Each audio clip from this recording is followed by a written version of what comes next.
Testing, testing. Now? Now is it working? Oh, there we go. I just heard myself.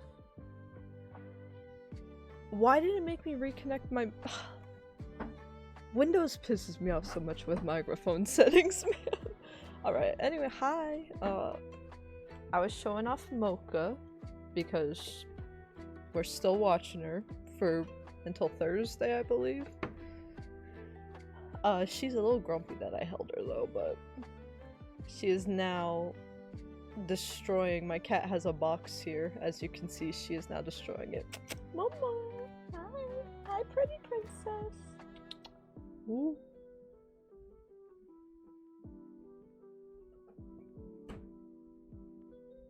She's a little evil right now. She's just a little princess that does not like to be picked up unless she does. But yeah, I don't know why that was being whacked, but at least Mocha silently squirming. That's what she does. She did hole punch my finger, but 'tis fine. But hello everybody, welcome back to the channel. I have the day off, so we're doing a little game dev stream. Probably just 3 to 4 hours today, not really the 4 to 5, because I want to do some video editing afterwards. I've got the next video essay written up, so I want to record that, and I also want to start editing down the next Elden Ring compilation, because I want to get the Elden Ring compilation out first and get that up on YouTube as well, right before we go into Extra Life, which is in a little less than 3 weeks. It is the 1st November. The 1st November is the first weekend of November, and we will be playing a majority of Elden Ring, as well as, of course, Mario Party at the end, for an extra long Mario Party match of up to 4 hours. But it'll be a lot of fun, a lot of incentives, a lot of milestones, and a lot of punishing stuff for me, as well as a raffle to win an Elden Ring bag my mom crocheted. So I am prepping for that, but right now we've been working on our Blocktober project. For those newer to the channel, I am a level designer professionally, but I like to do like little sandbox personal project work on stream. So yeah, we've been working on this for this year for Blocktober. We've been actually polishing up and doing revision work to the level we made last year. Last year we did like a really quick kind of game jammy process with it, so it has a good core loop in and stuff, and it has the Fortnite visual since we've been doing this in Fortnite Creative, but it didn't have all the polish I really wanted it to, but it still did well. Out of all my Fortnite Creative levels it did the best, despite being my first Tycoon map. I think my only Tycoon map still. I don't think I've made another one of these, so I wanted to polish it up for this year, so that's going to be super exciting. And today I want to focus on combat, because I think the way I handled combat, there were a couple corners where you could tell when the burnout was starting to set in last year, and I think the two biggest corners that were cut were not art passing the Emerald City, not doing at least a structural art pass on it. That was still block out cubes. If you want to see us fixing that, that is what we did on the last game dev stream. That VOD is up. But that, and then the combat, I have a good combat loop for if you want to like get XP while letting like your gold passively generate in the background. Then you can just farm some combat in each of the areas, and I have like little prefab stuff that I put in so that I wouldn't have to do like as much arena design myself, because I do that professionally like every day anyway. So even though I can do it, and we're doing it on another personal project where I'm remaking some Kid Icarus arenas from the 3DS, I don't want it to be the only thing we do, so we just kind of put them down here. But that wasn't the corner cutting part. The corner cutting part was we have like these little voids that I kind of put up around them so that it would isolate combat to that spot, but at the same time it just kind of feels weird and out of place, and just not really fully put together or apparent that it's even combat in the first place.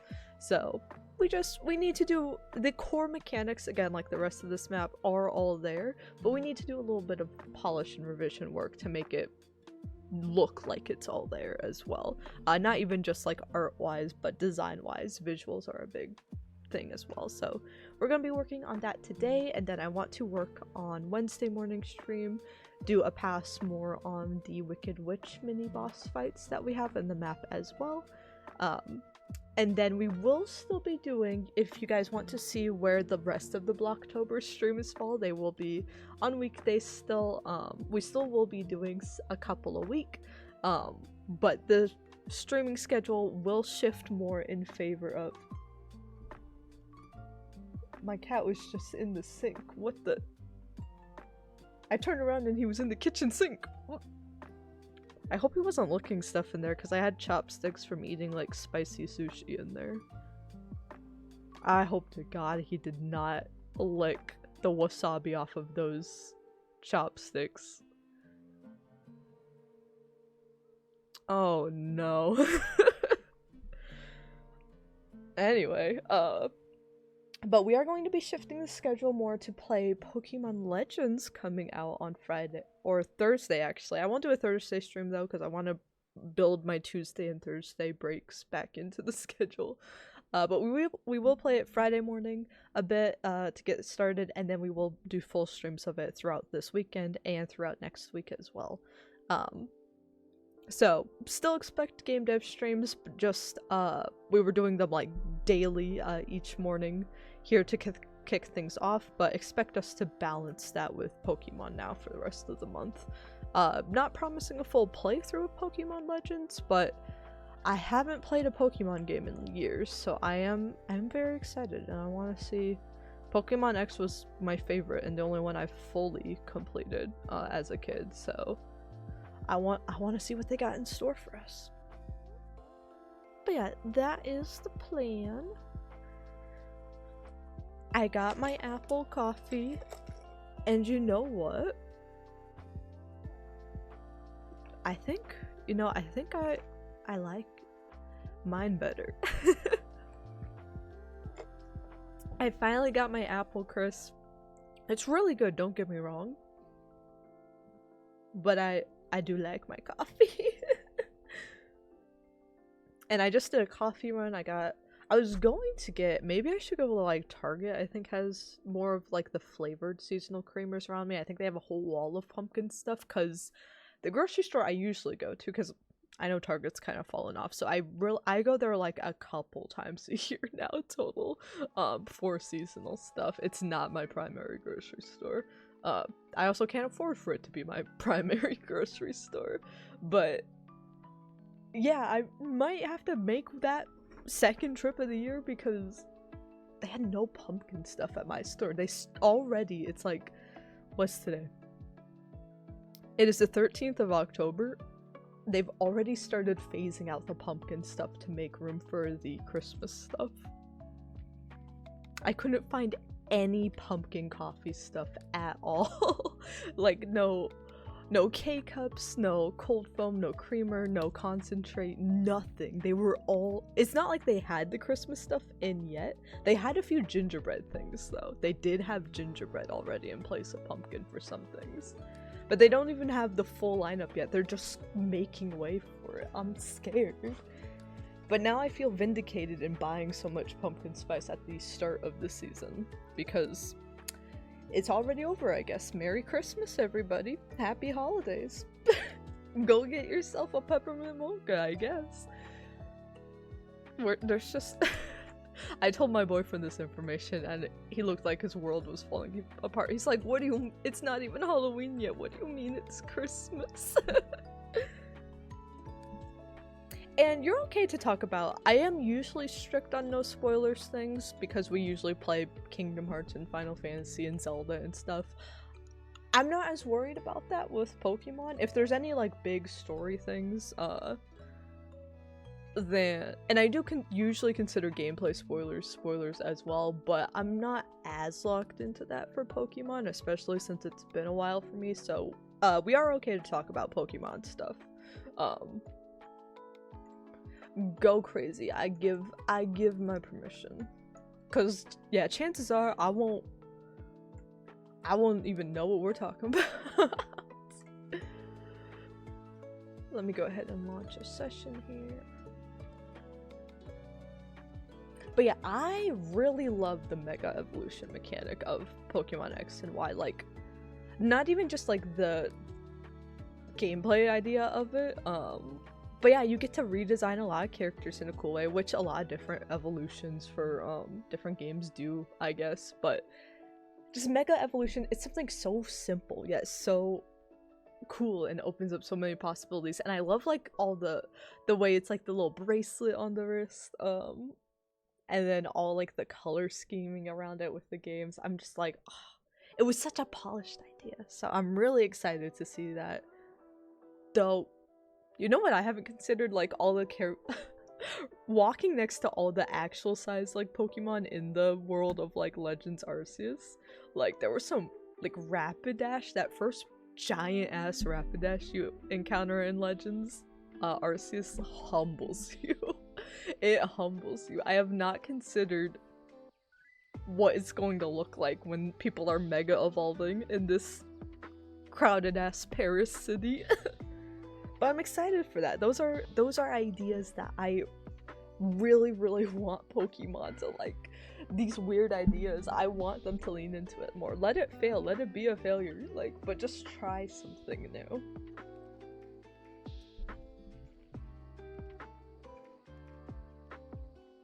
A Mega Evolution Dynamax and a Z Crystal. Bro is just greedy. Said, you know what? We'll take the lot.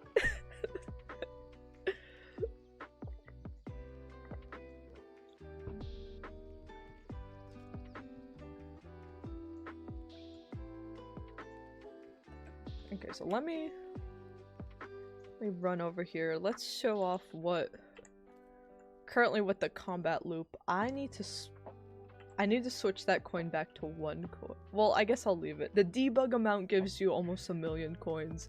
You start with 1. You start with 1. I cannot ship this. I cannot let this go live with it at 900,000 coins.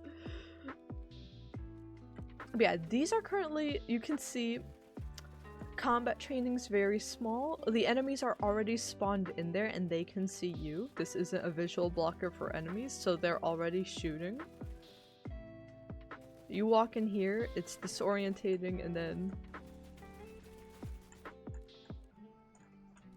once you're in here, you can see like everything well. However, it's very disorientating once you're in this space. You can't really know where the exit is, because it's a symmetrical space. You can get very turned around very easily.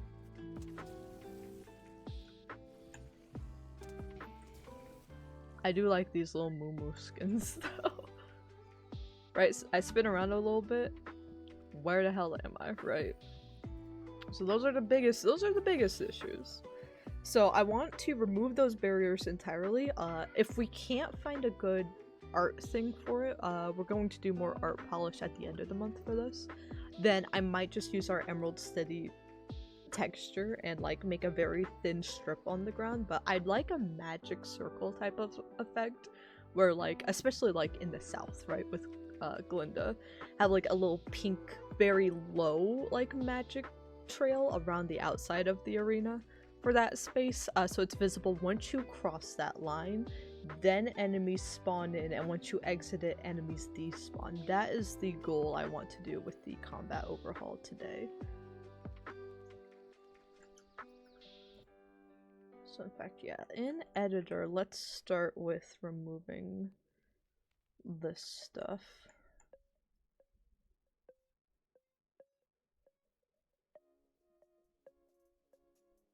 Though, I guess, let me think. We also need... Let me remove...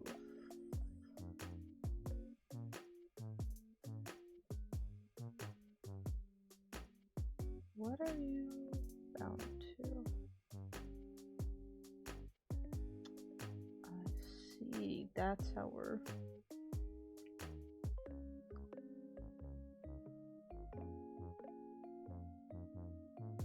Wait, why are we ignoring the guards as well? That doesn't make sense.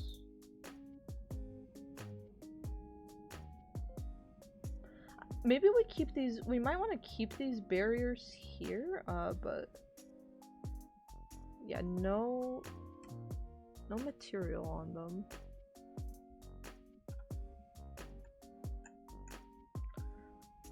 What have I done?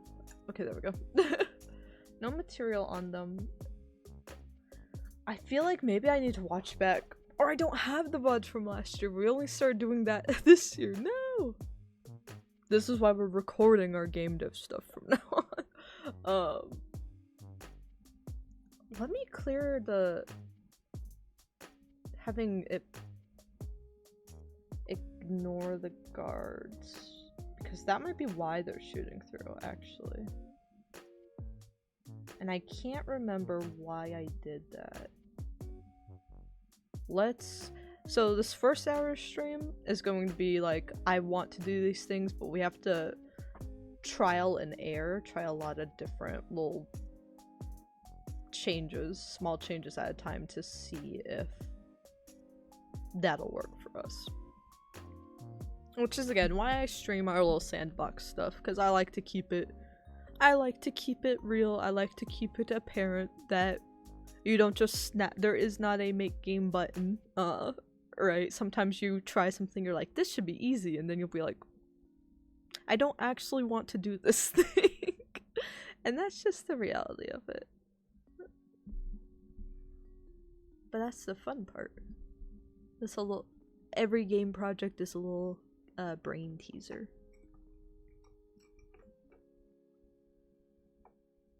Ooh, maybe I should play like, I've never actually used a lot of Pokemon storage. Like I know that's like a huge part of the franchise, even from the very beginning, is trading Pokemon and then placing them from one game to the next. I've never really carried a I've traded Pokemon with like my sisters, my sisters. I guess Mocha's my sister, my cat sister. I said her name and she just shot a stanky look at me. But yeah, I trade with her and I trade with like my cousins and stuff, but I never really took them from one game to the next. That might be a fun way to like pick maybe like 2 or 3 Pokemon games to play one day and be like, we will carry like the same team throughout all of them. Or a Nuzlocke across like multiple Pokemon games could be fun also, I feel. I've never done a Nuzlocke before. I don't think I'm going to anytime soon, because this is like the only Pokemon game I'm planning on playing for the near future. So I do just want to do normal first playthrough stuff of it. But yeah, if I were to like replay or play any of the other like Switch 1 era Pokemon games, I'd kind of be tempted to do a Nuzlocke one day. I feel like if I did a Nuzlocke one day, I would have to stream it, right? I would have to document that experience. If it went anything like our Fire Emblem Engage playthrough, it would need to be... I would probably do the same thing I did for Fire Emblem Engage, where I have like the RIP character slideshow at the top of the screen, and that just gets bigger every stream.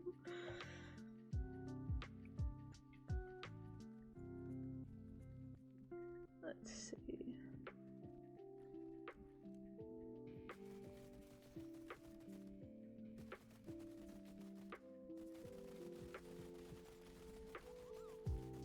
Yeah, blocks gun stuff. And they shouldn't be able to get out. Yeah, I don't know why. So that, let's set all the barriers to those settings real quick. Push it again so that it pushes and saves, and then... Or maybe let's also add the little thin, like, emerald green placeholder. Some things, we're going to be switching between doing things in, like, the editor and doing things in the Fortnite creative system, because I find, for me personally, setting up and placing devices and, like, prefabs for the first time is easier to, like, search for those in the Fortnite creative session. And to tweak certain amounts and do certain connections for the first time is easier there, and then doing like mass changes or detailed changes is easier to do in editor. So we will be hopping between changing things in both, if you're wondering if one's better than the other. Then that's just my reasoning for hopping between them right now.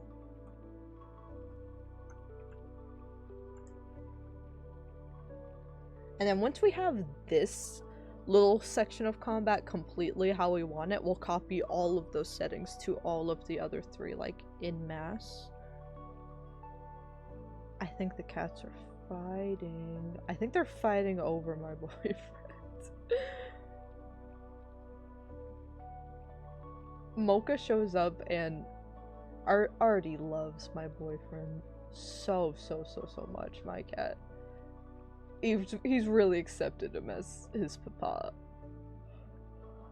But Mocha shows up and she'll like sploot and stretch out all over him, and just I've never seen a cat experience so much anger and betrayal.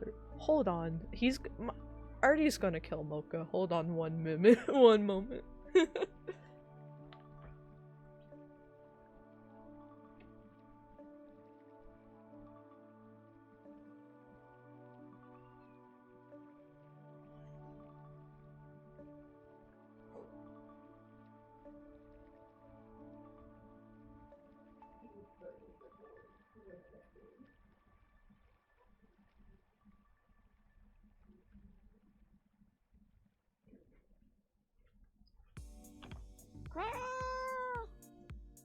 Momo, I was trying to help you.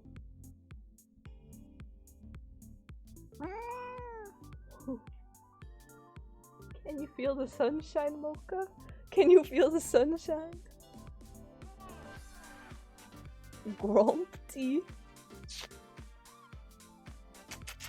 Here, choose some cardboard, baby. Whenever she's really angry like that, I just put her near cardboard and she just shreds it. I like how she yelled into the mic before I even like switched the camera. You just hear But yeah, sure enough, my boyfriend had the door like cracked open so the cats can slip in and out.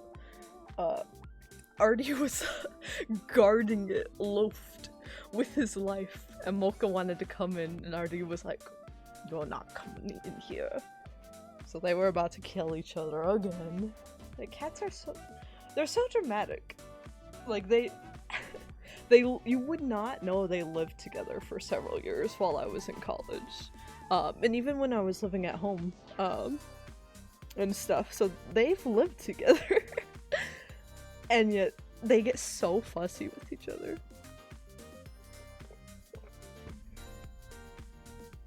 Grumpy.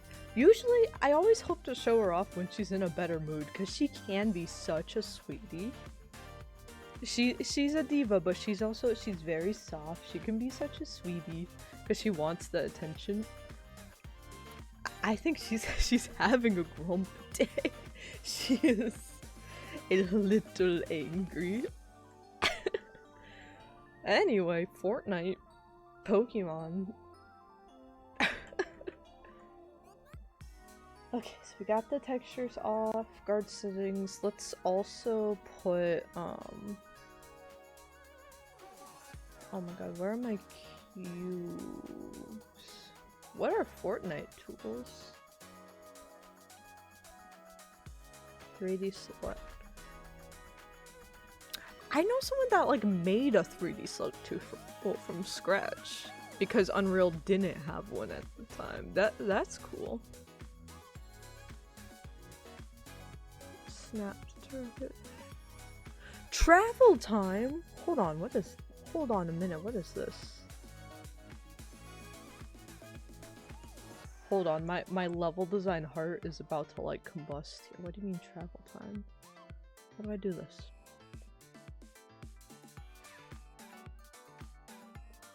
Move segment, what? Am I blind? What segment? What segment are you talking about? Oh, there we go, segment 1. So if I want to go from here all the way up to here.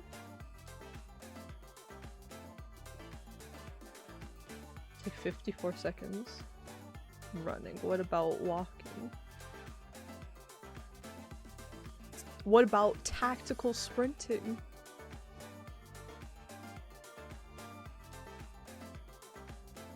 This is the best tool I've ever seen in my entire life. I can't tell you guys how much time and documentation and repeated questions something like this would have saved me in my career.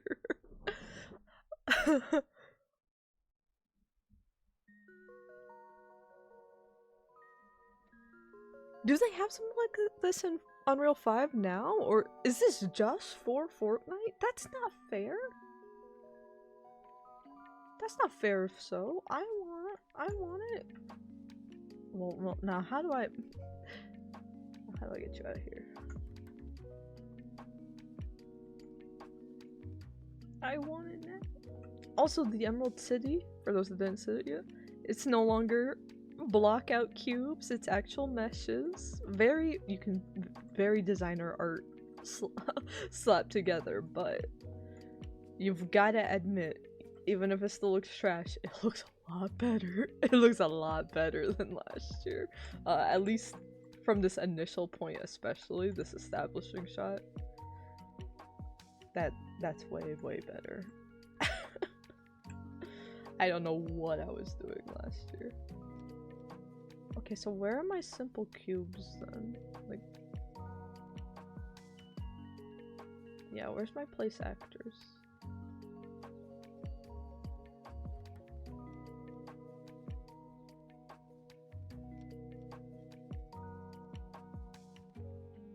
Why won't it let me, what? Oh, it won't let me move the window? Okay, I guess. Yeah, for now we'll use this emerald green.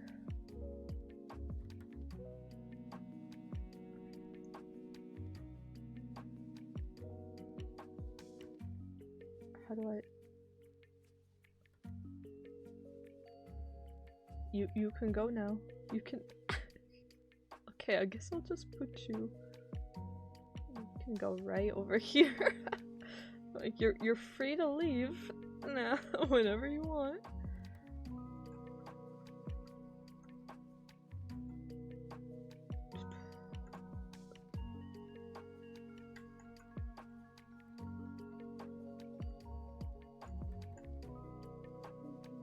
Oh, that's right, they swapped where the snap pick tools are. And again, I swear sometimes they just do this just to mess with people. I think.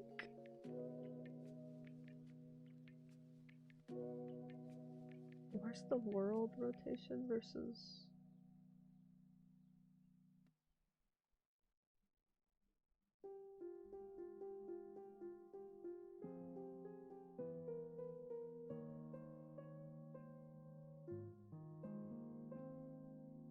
There we go. I'm like, they move the settings around every few years just to be like a sanity check. They're like, are you really paying attention? Do you really know where this goes?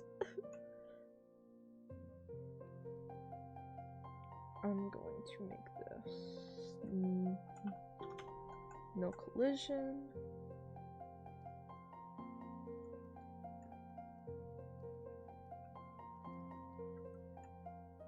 Again, we're just placing these as markers as to where we want that magic circle.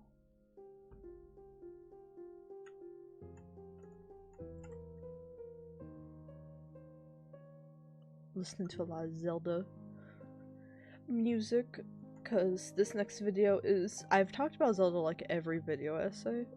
This one's going to be focused just specifically on Zelda and the development process of the games. So I'm excited. I'm also very nervous because I feel like Zelda's just, it's a very sensitive topic on YouTube, right? If you look up Zelda stuff, there's so many like very passionate and like even critiques about how like certain games like let you down or are flawed will still have a lot of love and like research put into them. But there's also a lot of like, this game is bad and it's like 4 hours long and it has a really clickbaity thumbnail, and then you go to the channel and it's all kind of like rage bait content, and I'm like, I'm hoping that I can attract and reach the audience of like all the people wanting those like more lovey-dovey but still critiqueful and calling out flaws video essays. But it is also touching on, no, stop. But yeah, it is also touching on all the development, which means you have to, every modern Zelda video like has to acknowledge, if you're talking about what makes a Zelda game, the difference between something like Ocarina of Time and Breath of the Wild. So part of me is making it too because I remember being outnumbered. I remember being in a conversation once with like a dozen people, like when Tears of the Kingdom was announced, and everyone's like, are we excited for Tears of the Kingdom? I'm like, yeah, I am. I love Zelda games. And they're like, yeah, I love Breath of the Wild too. And everyone's like, yeah, great game. And then people were like, it is a great game. I do personally hate it though, and I was outnumbered. They're like, yeah, it's a great game. I hate it. I would never play it again though. And then it turned into a lot of like, yeah, and we all know it's not a real Zelda game. I hope one day they make a real Zelda game again. And I was completely like outnumbered. I was the only person that was like, I think it's just a separate genre. And like I tried to articulate my thoughts on that, but I had no one in my corner during that conversation. So it made me like really think on the topic, and I'm like, how do I articulate my thoughts on this? Because clearly there are a lot of people that have only played the open world Zeldas. There are a lot of people that have only loved the modern 3D ones, because a lot of times people are like, I only play real Zelda games, and they haven't played like A Link to the Past, they haven't played A Link Between Worlds, they haven't played like Minish Cap or anything. Which if we're going by the original, these Legend of Zelda game, the classics would be the real ones, right? But yeah, while writing this paper, I was able to find a lot of answers to articulate kind of what I want to say. So I'm excited to at least have a video essay that sums up all of my thoughts in like 30 minutes or less. Currently the script estimator says it should be around the same length as what my other video essays, but I feel like it's a lot denser. I feel like it might be a little longer. Not hours or anything, but I'm wondering if it will lean closer to 30 minutes than 20. Right now it says it will be 20. But I'm like, I don't know. I feel like it's a lot more it's a lot more filled with stuff than some of my other scripts are, so we'll see how I pace myself with it. But yeah, let's push these changes real quick.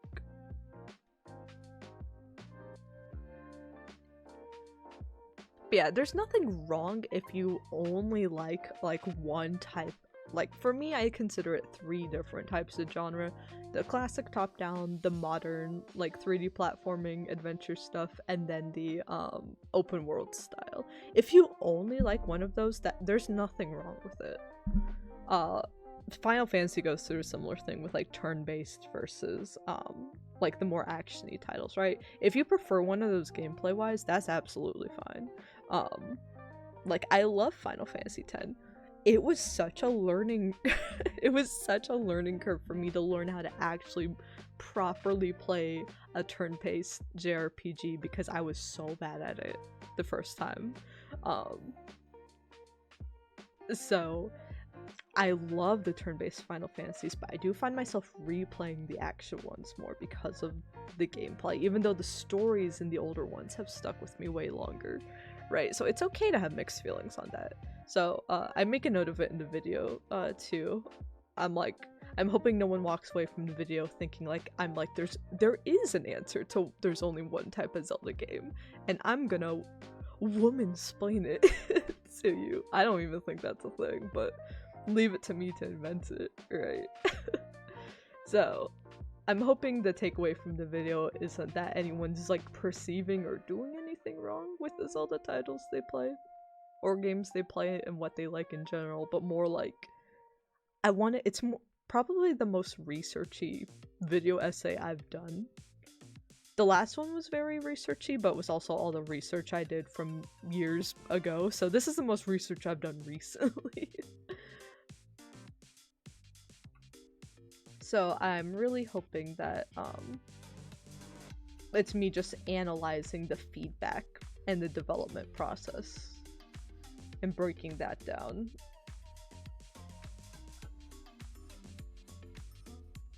I feel like sometimes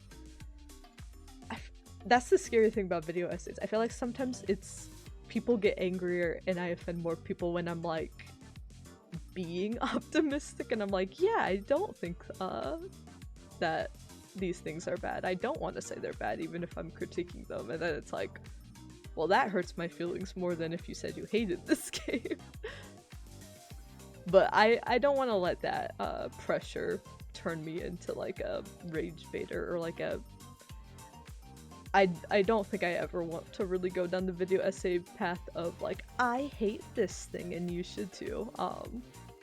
That's, if any of my videos ever come off like that, then you guys are free to let me know like, hey, there has been like a vibe shift.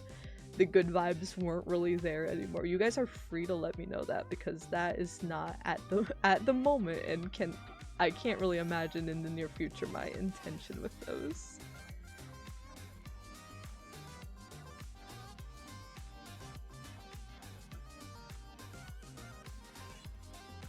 And then I have to start planning out. I have like the next 2 videos after this, and I have what I want to do like my 1 year of making video essays. I want it to be kind of like a retrospective on the video essay, so kind of like a meta one, a meta little me making a video essay about video essays thing.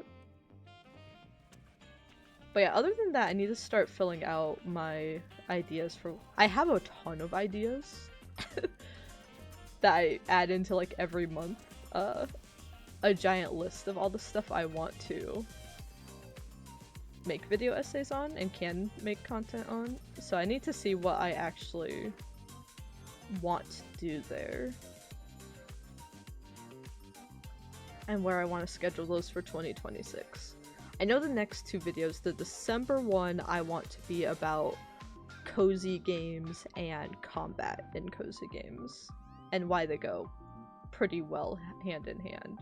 It was originally going to be a Final Fantasy, or not Final Fantasy, a Fantasy Life I game review, but then I'm like, I don't know right now if like a game review on a single game format kind of fits what I want to do with the video essays. I wanted to give it a try, but the more I thought about it, I'm like, I feel like I would have had to do that like day 1 when Fantasy Life I released. I feel like I had so many other essays I wanted to do now. Releasing a review for it in December wouldn't really get me anywhere. So instead I want to talk about like what specifically I love about it and analyze a part of it that I love in other cozy games as well. So probably talking about Stardew and Animal Crossing and The Sims, and how like all these cozy like girl coded play in bed type games are really cozy and really relaxing, but at the same time you'll be playing Animal Crossing and be like, I'm gonna go hit a villager with an axe now, and be like, why do we do that? Because I know I'm not the only one. I can't be the only one, right?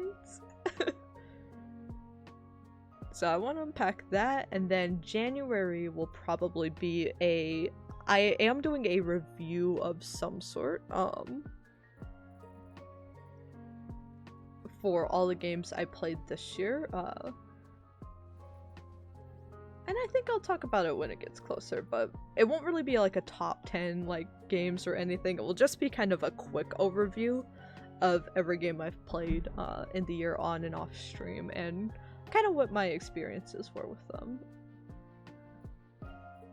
and what I would compare them to. So I'm gonna try out a new format for just the January video and see how that does, and if we want to make it another thing, and then we'll see what other video topics we want to do. The world is wide. Let me now that we have the visual thing set up,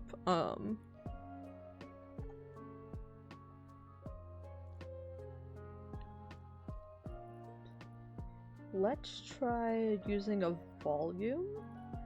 I need something where it has on overlap and on overlap end, which I'm hoping is just the generic volume. I'm hoping there's not a specific type of volume, because that will get really annoying if so.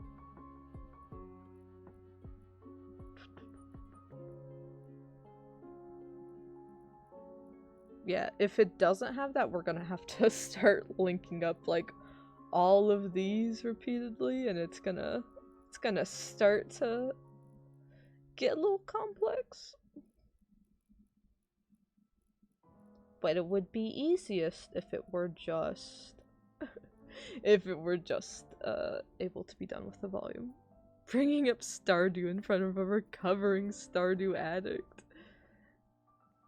We can never really get away from Stardew. You can never really escape it. Mwahaha. Okay, on enter, on exit. That's perfect. That's literally what I needed. That's my order.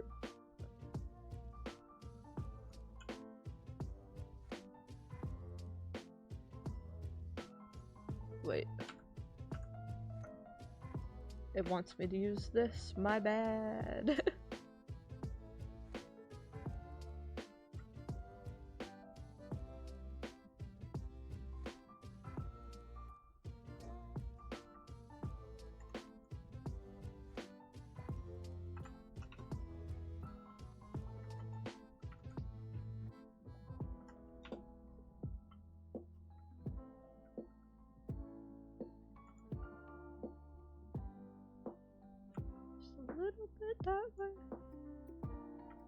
We'll see if that creates any bugs. I feel like if you're right up against the window, yeah, you should be able to see them.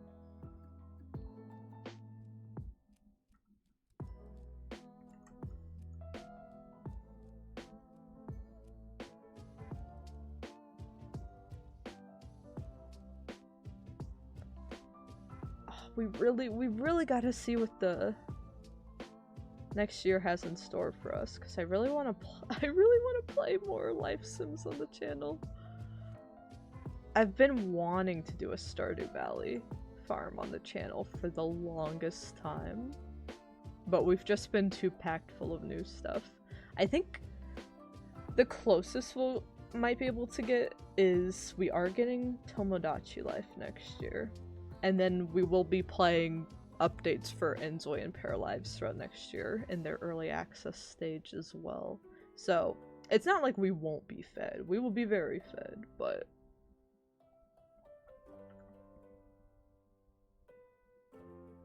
the girlies yearn for Stardew Valley. Now, I tried to set that to 2. I did not I did not tell it to do all that. That's probably fine. That's probably fine for now. We'll see if it auto-updated in here.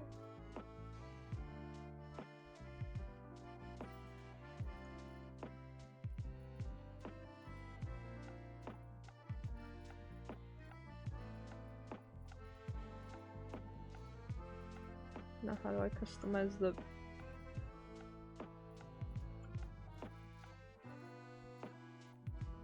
Wait, now how do I grab the barrier?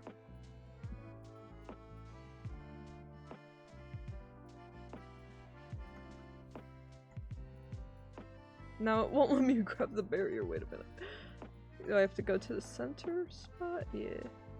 You. I should name you. Let's see. East Combat. There we go. There you go. Player events enabled, yes. Let's do on enter. We need to... Please tell me I named the combat stuff. Player spawner. It should be like guard spawner. Oh, what? No!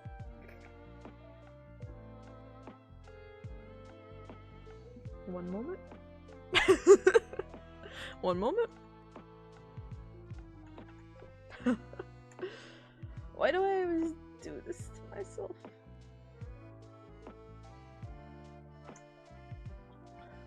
Let's be organized. Guard spawner E1. Who else is in here?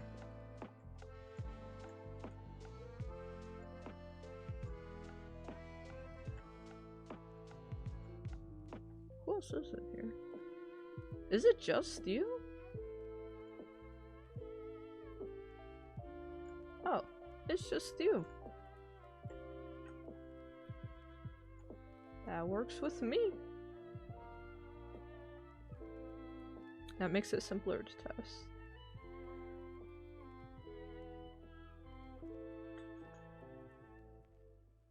Do I just do it in name? Do I do spawn?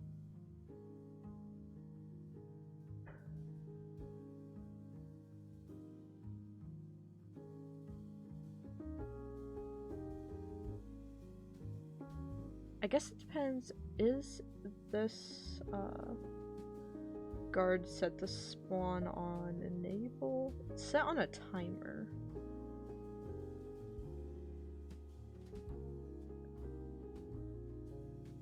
Let's make it not enabled on game start.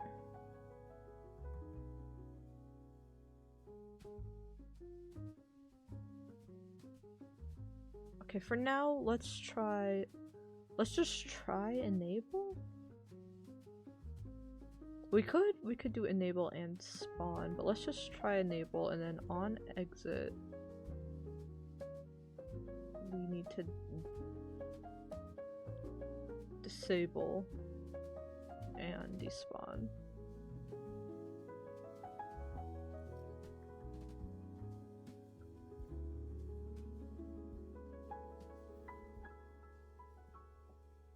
Let's see. Let's see. Is anyone in here? Well, that's ominous. Why is he visible? Why is the map not visible?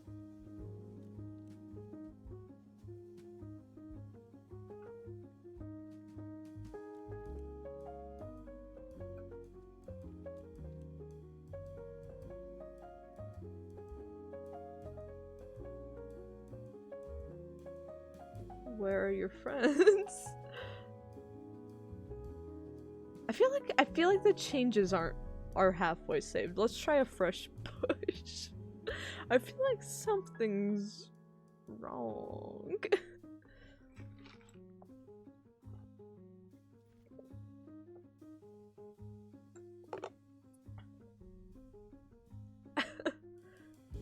"23 changes have been sent." I don't think they have.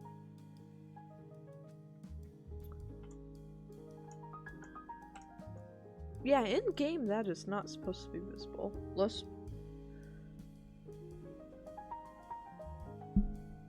I'm gonna assume it's like only halfway kind of updated.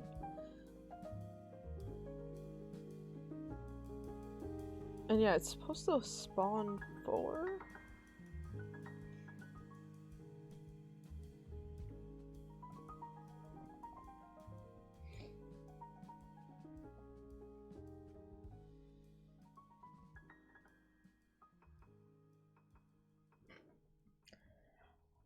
Game dev is fun.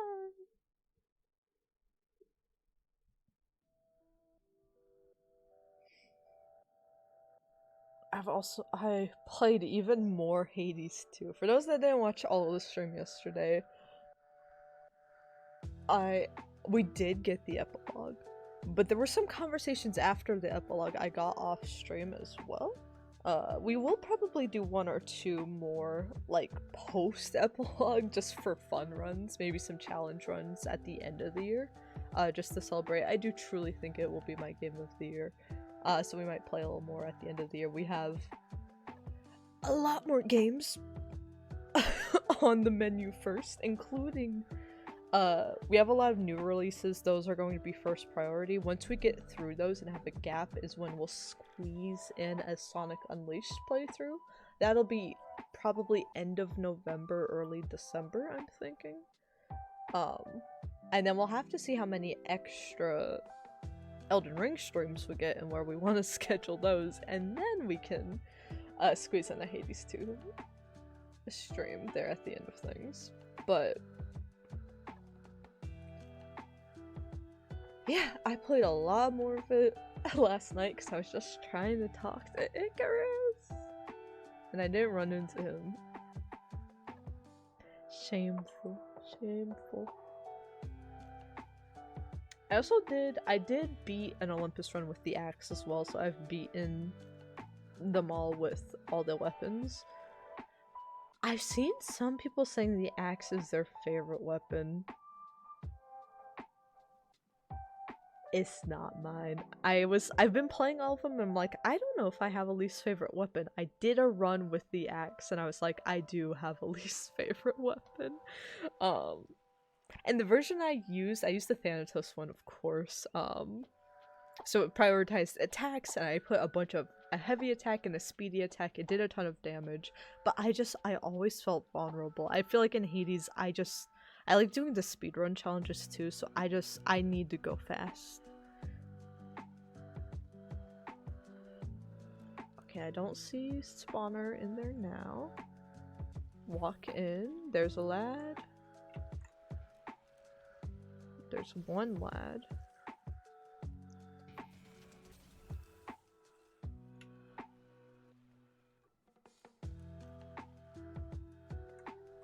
Why is there only one lad, is the question now.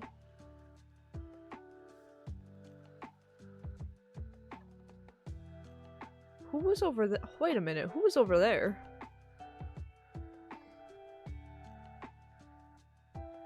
Where am I looking? Where am I looking?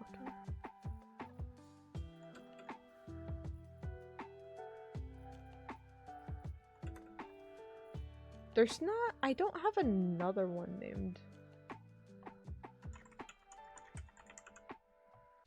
Okay, I don't have another one named E1, so I'm like, it's not- it's not that, is it?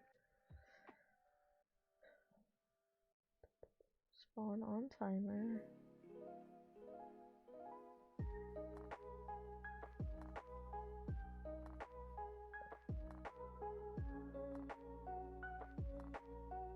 Despawn guards when disabled. Okay, so I don't have to do disable on exit. So let's go ahead and change that on the barrier. Oh, we have- see, some of these you have to do in here.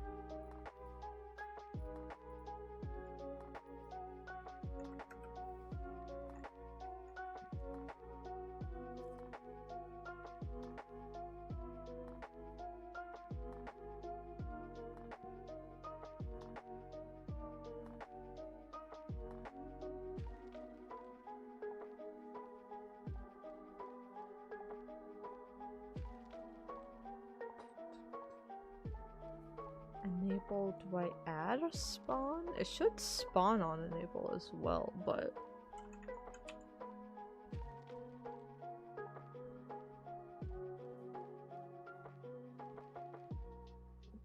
let's try doing that.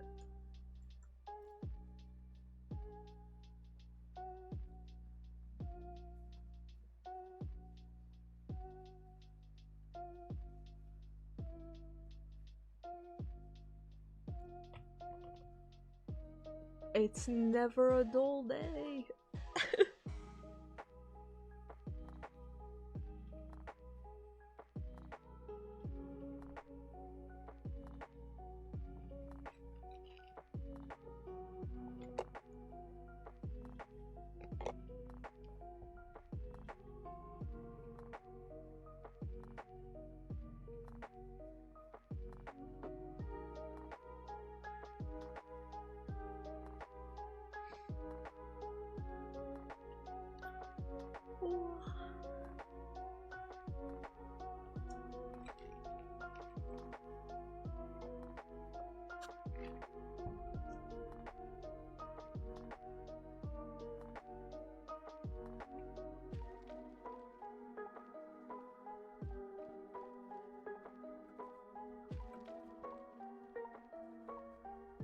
I'm also excited we're having burrito bowls tonight.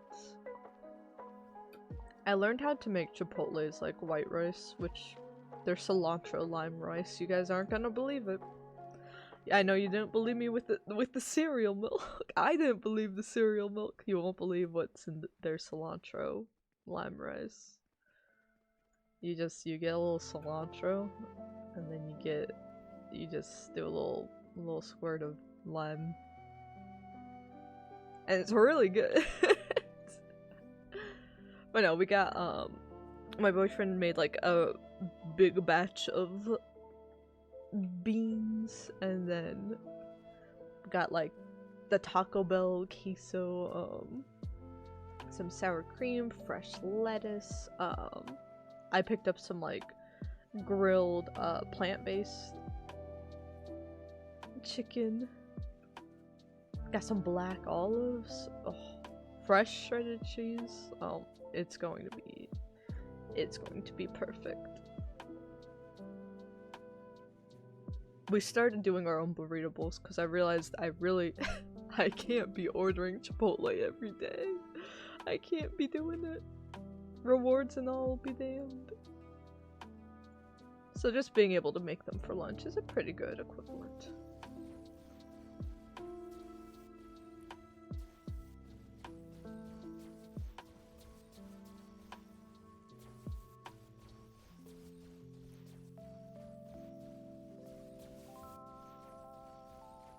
Interesting. I know what's happening. It is running the volume for on anybody enter. I need it to be for when I enter the volume. What's happening is when we had just like the enable thing on, I enter the volume, which means the guy spawns in. One guy spawns in, right? Well, wait, that logic doesn't make sense. Wait, what is actually going on here? I think it is counting. It's something with the volume itself, though.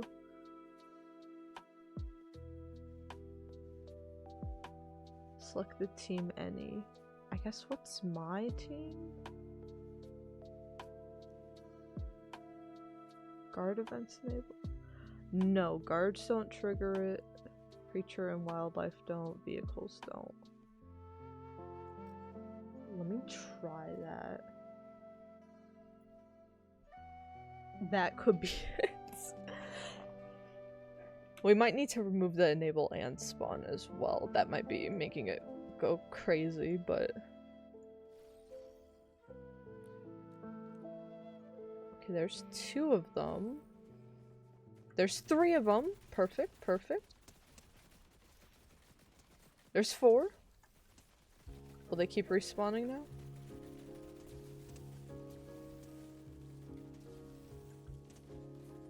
Okay, we've got respawns on. If I just hide in here, will they keep respawning? Will they stop at 4? That's what it was. That's what it was. I was like, what in the world is happening? So, stopped at 4. That's good. If I exit now, they die. If I re-enter,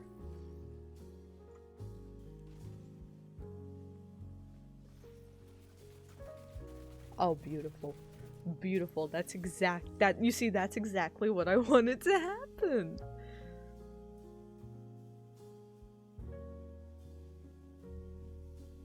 I just picked up Yo, I just picked up my contacts today. Like, right before stream, and I just got a call saying my glasses are now ready. Should I pick those up tomorrow? I kind of sometimes like to time my errands so that I can get a coffee, but I just got a coffee today and just bought a bunch of coffee stuff. I have coffee at home.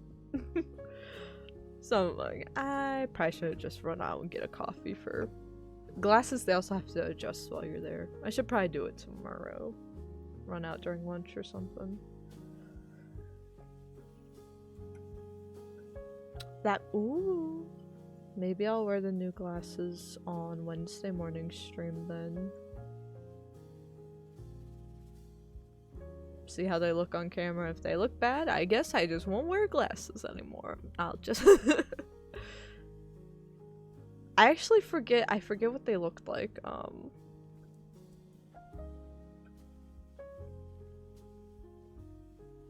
I should have taken more pictures, but it was like just me picking them out, and I was like, every time I try to take like a selfie in one of like their up close things, I'm like, well, this is gonna skew my opinion and I'm gonna hate it if I take the photo.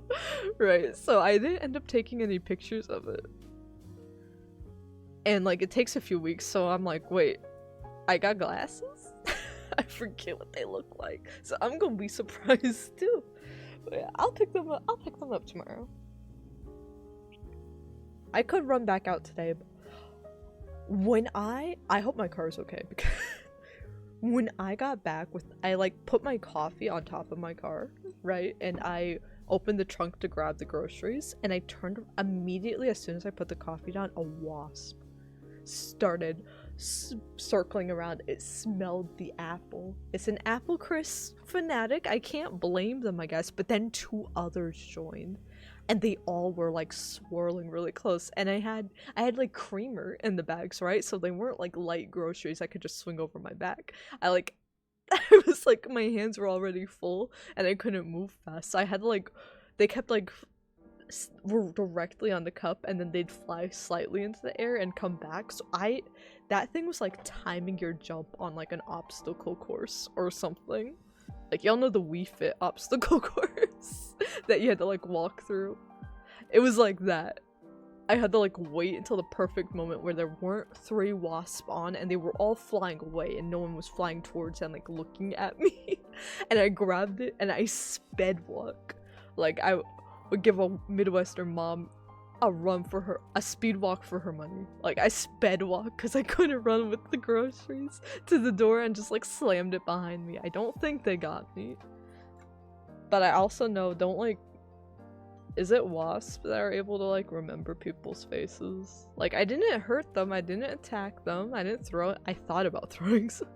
I thought about calling my boyfriend because he could see the parking lot. Our cars are right from bedroom window where his stuff is. I thought about just calling him and being like, help. But if I go to my car and they're just like waiting there for me, like, what do I do? Is that just the end of my life? Do you just call it there? Like, what do you do if you make an enemy with bugs? Like, you'd think wait for the bugs to die, they have a short life cycle, but they have a petty life cycle. Bugs kind of just exist to start shit, you know? So what do you do? in that situation where they're just existing. Their whole existence is to be petty. What can a person do? Let's move on to the why are we going this way? Why are the controls inverted? Oh, because I'm holding shift? What? Alright, well let's still go this way. Let's keep the volume over here.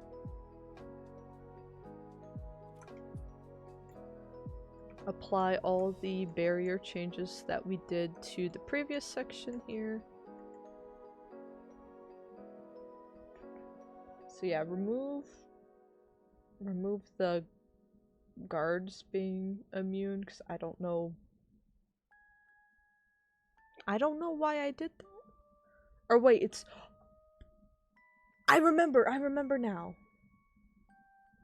They need to be connected. What was it, 6 and 7? I need to rename these. These are enemies. These are our baddies. These are the good witches. Okay, guard spawner Glinda. Let's just call her Glinda right now. Oh wait, I didn't rename it. I just... Let's call her Glinda right now. I am... You see, this is why I need to document stuff, because sometimes you'll see something, and this is why it's so important to like talk to people when you're working on a project with other people too. Sometimes you'll see something, and you'll be like, that looks really stupid, why would I do that? Or when you're on a group project, the dangerous thing is people being like, that's ugly, I'm going to replace it, why would they do that? You've gotta ask. There is probably a reason. It's like when you see those behind the scene game dev videos, like, I know like one of the behind the scenes, like, things for Super Mario Sunshine, right? It's like, did you know in this cutscene, Mario's actually technically standing on a really tiny invisible cube, and he doesn't in any, this isn't in like any of the other levels? I guarantee you, if you were to delete that cube, Mario Sunshine would be no more. He would be gone. But yeah, I've had that. I try to like never do it myself. I try to always be like, hey, like this kind of isn't working, but why is this here? Right. That's actually, you know, I gush about my partner so much. I've become so sappy in my old age of 26. I become so sappy.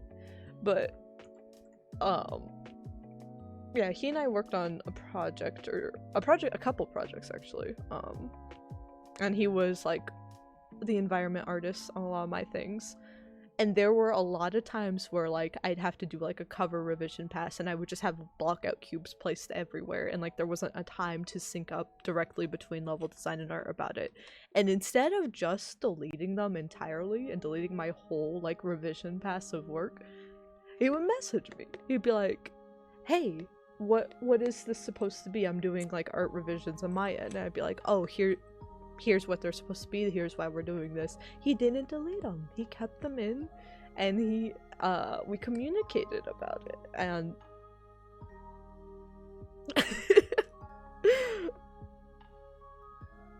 my heart was stolen. Yeah, even if you aren't falling in love, like, it is so important to, and again on solo projects too, as I just demonstrated in this documented VOD for the world to see. I doubted myself. I'm like, I did something stupid. I did not. By deleting that, I've done something stupid today by doubting myself. So now I should have labeled them probably past Emily. Maybe could have done something about that so I didn't look like a fool today, but still, that's on me. That's on me. So always communicate. Even if it's just you, communicate to yourself. You never know. Also, hello there, Optic Fusion. and I am doing a little Blocktober project here in Fortnite Creative. I don't really use Fortnite Creative too much anymore because there were a lot of bugs at the start of the year that were pissing me off. So I kind of dropped it a bit, but last year for Blocktober, we kind of did like a game jam. I did a tycoon level, first one I've ever done, in Fortnite Creative, based on the Wizard of Oz, and it's a pretty solid first gameplay pass. Like, the gameplay loop is there, but we cut corners with a lot with a lot of things. So for this year I want to focus on just the process of polishing something up. So today focused on polishing up some of these like side combat areas in the map where, since it's a tycoon map, you passively generate gold. You know, as you can either focus on doing like little farming sim stuff to get more gold, or if you just want to let it passively generate over time, you can do these little combat areas to get XP instead. So the biggest issue being I just kind of walled off each combat area with these little voids, because I wasn't sure what else I wanted to do with them visually, but it doesn't read as a combat area, and once you're inside it's very disorientating to get back out. So we are just polishing it up a little bit. Just took like the little area in Munchkinland, there's like a little barn where the combat happens in that one, and set it up with a volume so that enemies spawn when you enter it, and then when you leave they despawn, so that way they're not following you around the map. It really is just a contained combat zone, is the intention.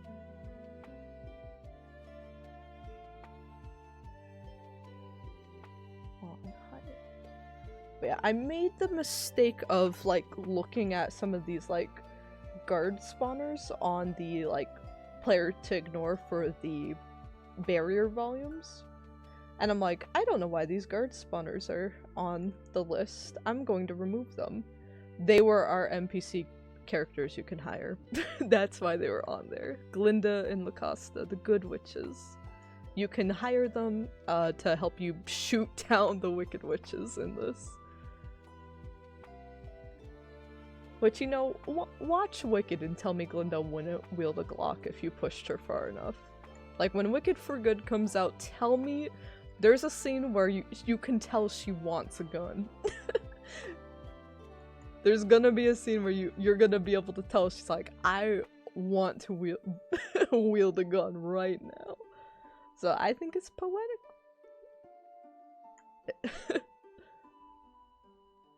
But I think I just have her wielding like a crossbow in here. You're procrastinating all of your projects. I feel that. I deeply feel that. Yeah, I'm a level designer professionally too for my, I'm in the industry, been in the industry for a few years now.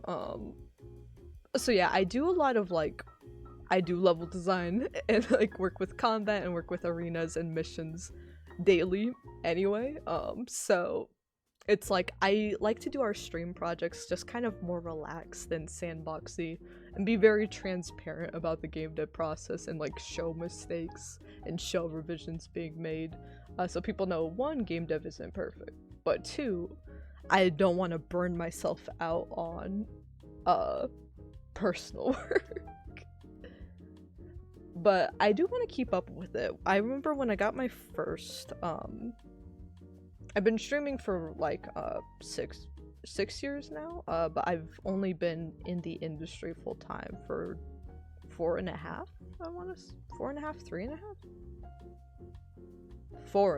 4.5 years. So yeah, when I used to do game dev streams like a lot more frequently during the week while I was in college, treating it like a part-time job, but once I got a full-time job, I kind of dropped it down to like really quick streams on a monthly basis, because I was like, well, I don't really have time for it anymore. But then when I got hit with, I was caught up in some layoffs at the start of last year, and I was unemployed for about 6 months. so I realized I was like, I don't have a lot of personal work to show for myself. Um, I got an industry credit and I worked on probably some of my favorite stuff ever made, but I worked on several projects that have been like unannounced and stuff. So I'm like, a lot of my favorite things I may never be able to talk about publicly. And that's just how game dev goes at that level. But I was like, I really want personal work that I can show, even if it's not great, just something I can say that I've been doing this and loving it for a while. So, and then I farted and shit my pants. But yeah, I like doing these streams in kind of like a very chill stream vibe type of way, where we just focus on like a small topic at a time. A way to like keep up that energy without getting burnt out, because I love game development with all my heart. There are days I wake up and I'm like, I don't want to see Unreal Engine today. I don't want to see the shaders compile today.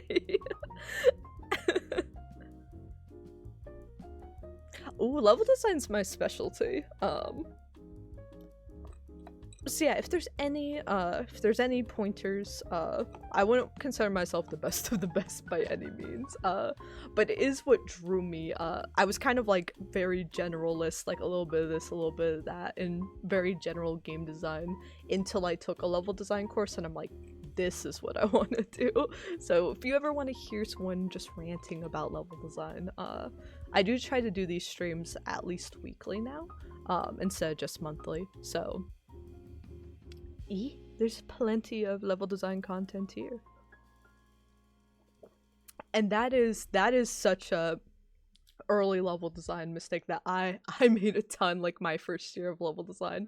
Sizing things that is like the first big challenge, is learning how to size things. An early good tip is to have like a character mesh and to keep that in the scene. So this is just like a hologram, right? But you would take like an actual, whatever, like if you're using the Unreal character, just drop that mannequin into the scene.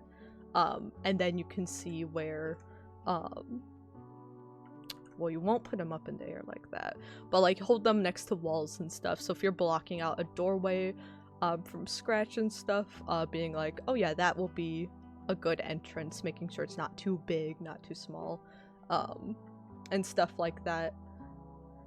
And spacing is hard because when you're first starting out, you do tend to make things too big, but there is a period after that where you feel like the space is too empty, so you start to fill it up. And then when you're working with other artists, that's a dangerous period as well, where you fill up the space too much and make your blockouts too detailed, right? But then when art comes in, art will eat up like 25% of the space. Just because the art meshes will tend to be bigger and take up more of that empty space overlapping your blockout stuff. So there's a very big balance process, but the best way to learn that is to just keep making stuff. That's really the best advice I have, is just like always keep making maps, looking back at your old ones, and just figuring out where you want to take it from there. The cool thing about game design is, as long as you're putting your heart and soul into it, design in general is a very subjective thing. So as long as you're putting some love into it, I really don't think there's a wrong way to do it. Level design's a thing that it's very easy to do, very hard to master. I do remember a male specimen once in college, who was not in game dev, not that there's anything wrong with that, wanting to like see what I did in Unreal, so I like brought open the editor and I was like, I started like moving stuff around, and they genuinely, it wasn't a joke, it wasn't sarcastic, they genuinely clicked the cube and they moved it like to the right a little bit, and they're like, oh, what you do is really easy. I could do this. Anyone could do this. And I was like, Yeah, you did it. You made the whole game. Wow. Phenomenal. I mean, that's the best part of level design, is moving the cubes. Don't get me wrong. But yeah, there is a ton more to it. But it's a fun process as well. So don't let the amount of all the little things in level design scare you off. It's something you learn a little bit more the more levels you make. It's a never-ending learning process, and that's a good thing. Also, hello, Love Waves! How are you doing?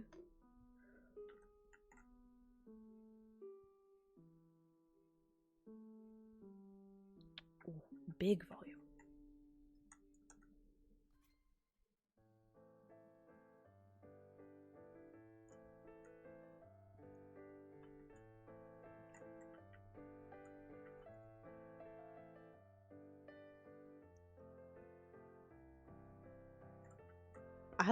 I like to do these level design things too, because yeah, there are a lot of people that are like, oh, level design's not needed and it's easy.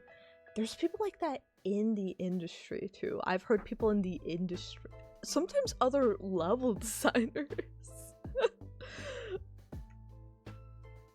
like, just be like, yeah, level design's just kind of useless. And I think I quoted this exact thing. I do video essays on YouTube as well.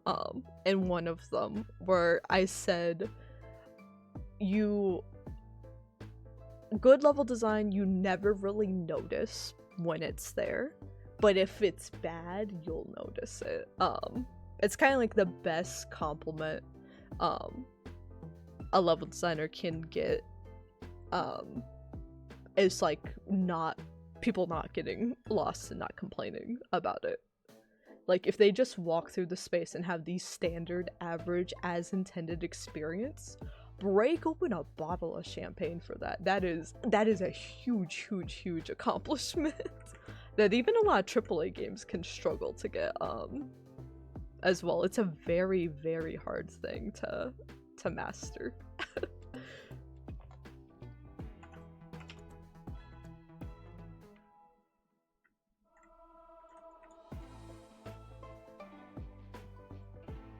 Yeah, that's why playtesting especially is very useful, because you can get caught up in your own work and be like, oh, I think the player will be able to understand this, and then you hand it off to someone else and they're like, I have no idea where I'm supposed to go.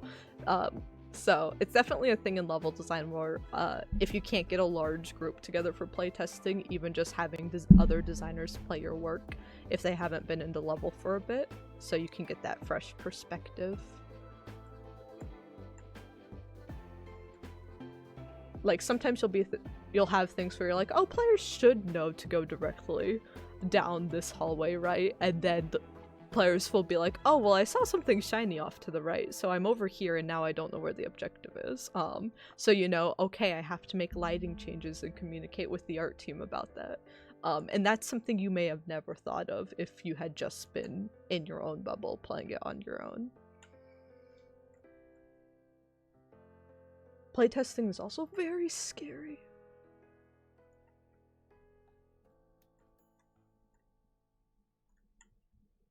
And I'm doing very well, Love Waves. Lots of fun streams this year.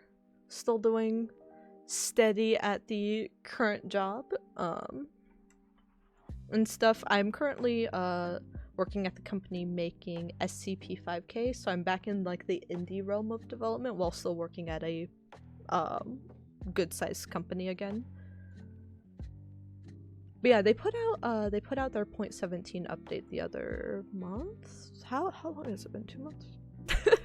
The 0.17 update's been out, which has a lot of arenas and an overhaul to their wave survival mode with a lot of like spooky SCP content. So those have been really fun for me to make.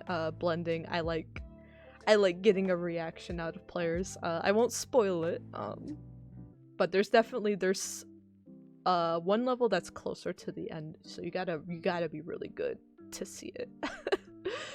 But there's definitely a level where people were going up to things and being like, is this supposed to move? Like, probably not. They probably made a mistake or something in turning their back and then getting like jump scared like in the middle of arena-based combat. And I've seen a lot of like reaction. It's probably this last update was some of like my favorite like streamer reactions to content I've made. Just seeing people like get jump scared and stuff, but having that doubt, like, is this gonna be scary? I think the devs just messed up, and then like getting that jolt. When you like plan out a reaction like that in paper and then spend months on it and then get to see people actually experience that beat by beat, very hard to do, very exhausting and stressful to do, but very worth it to pull off. So that's been a lot of fun. Been doing a lot of travel. My partner and I, we did like a trip to, after I made my theme parks video, we did take a trip to a theme park. And then going to a concert, seeing my first pop concert. I've never actually gone to a pop girl concert before, so I'm really excited. I got some resale tickets to one of Sabrina's shows next month. I'm excited. And then currently watching, I showed her at the start of stream because she was grumpy, but currently watching my parents' cat Mocha while they're out of town. But when they're coming back, they're getting a little black kitten that someone else in my family found.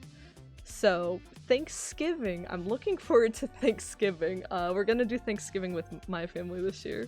So at my parents' house, they're gonna have this new kitten. They're gonna have Mocha, their princess of the house. We're gonna be bringing my cat, Artie. And then my sister's coming home and bringing her cat, Ponyo. So there's gonna be 4 cats in the house, and all of the other cats are girls and much younger. My cat, he is now old man age, and he's a little grumpy and does not like to communicate with others. He's got social anxiety. So stay updated for the Thanksgiving updates, because I think it's gonna be interesting. Let me see, what was I? Oh, I needed to edit the barrier settings in here, right? Or the volume settings. I don't need to touch the barrier settings. Past Emily did the barrier settings correctly. I doubted her like a simpleton, but she was right. She was right. I might, I kind of want to carve some paths into this though, because I think the cornfield's a little too thick for combat right now. Maybe it's just me, but I think we need a little bit of pathing throughout it. Where's the, oh my gosh, where's the volume? Where's the trigger marker?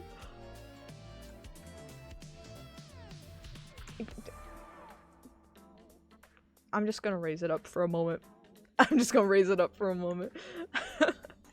There we go. So this would be north combat volume.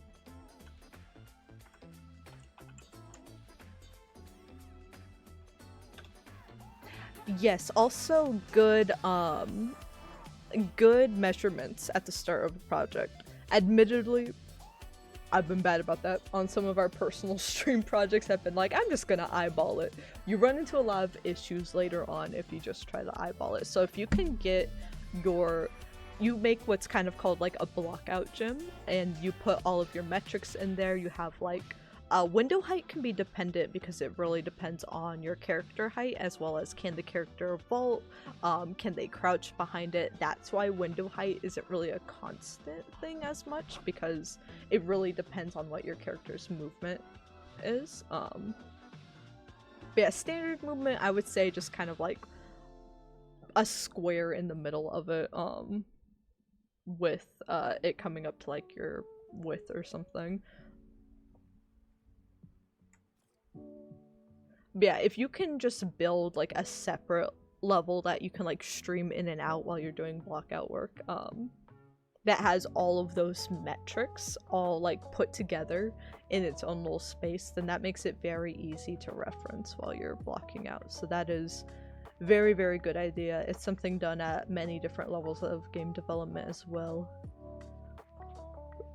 Sometimes like programmers do similar things for like their weapons and stuff. We'll make like a combat gym and stuff to test weapons in. Artists have, they don't call them gyms, they call them like showcases and galleries because artists are fancy.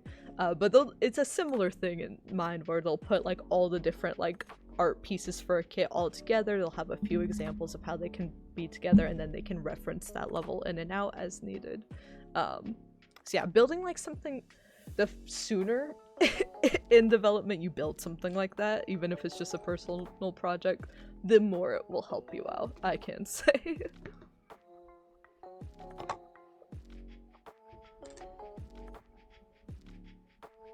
Most of what you find on YouTube are just time lapses. Yeah, unfortunately, I feel like the actual block out process people don't do a lot.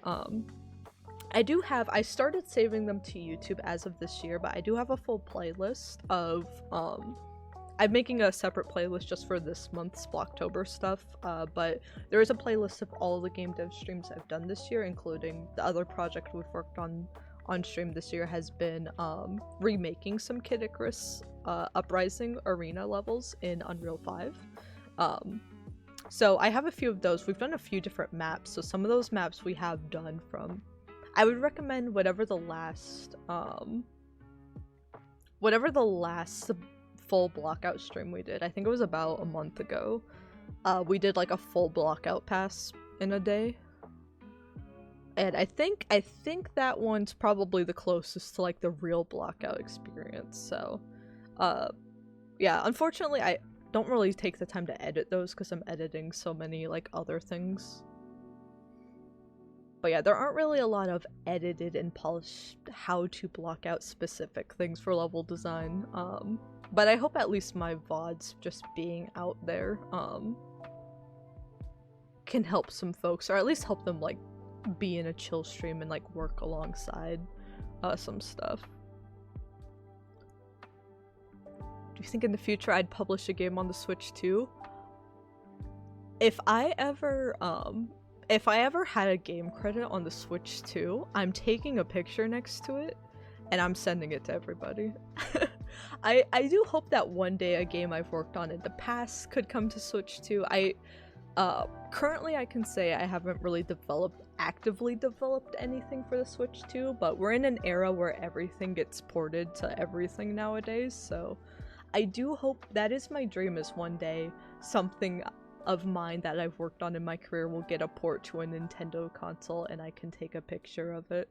I don't know if I'll ever develop directly for it, but it would make me it would make the child in me very, very happy if I could do that. But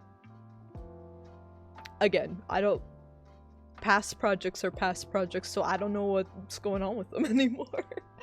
So it would be just as much a surprise to me if that ever happened, but it would make me happy. It is kind of like a dream. I know some people's dreams like to make a very successful game. Some people are to like make it to the Game Awards or like to like reach this level of polish. And I don't really have any specific dreams, I think. Oh,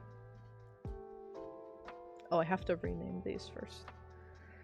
I don't think I have any super specific dreams for that stuff. I kind of just, my dream in game dev has always been to just be able to work on a project that makes me feel safe and makes me feel happy. And I've been fortunate to work on several that make me feel that way. I'm kind of game for anything as long as I have creative ability on it. But if I had to pick another dream, seeing my name on a Nintendo console would be very high up there. Actually, let me just name all of these guard spawners.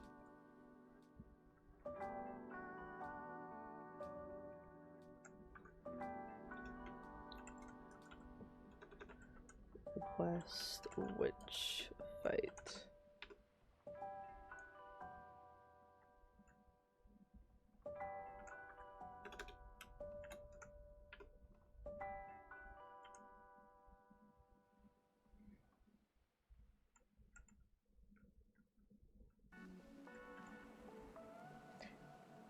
And actually, back to like the don't have anyone that like specializes in level design, so it's hard to like get feedback. That might actually be some of the most valuable feedback, is having people that don't know anything about it be able to say if it looks fine or not. If you can have someone that has like no knowledge of what you're doing look at it and be like, oh, I understand this, then that is a really good thing. But I do also get that's actually why I started streaming in the first place in college all those years ago, 6 years ago, was because I had a lot of game development friends. I was kind of the only one in my class that specialized in level design. So I would like nerd out about this stuff, and everyone loved it. Everyone appreciated it, but like it was very hard for me to talk level design specifics with people. Did I make this? Is this supposed to be alpha though?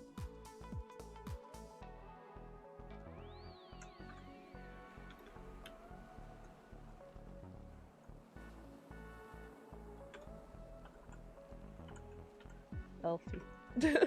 It is now.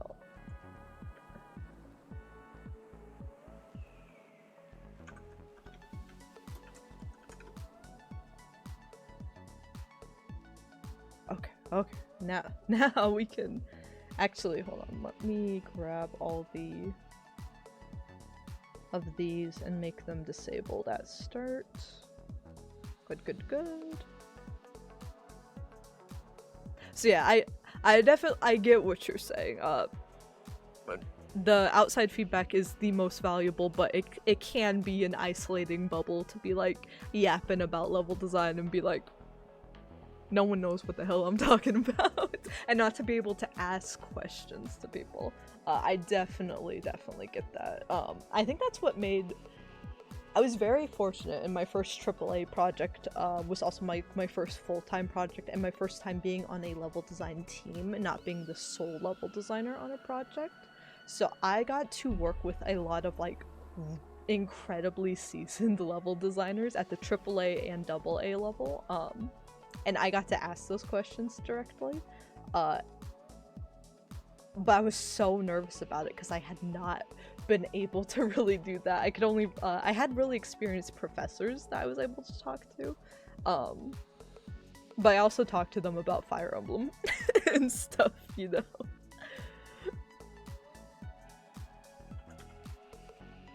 So yeah, it was being on a team with other level designers is certainly a superpower that I try not to take for granted. Why didn't it update Glinda and Lacosta's names? I'll worry about that later.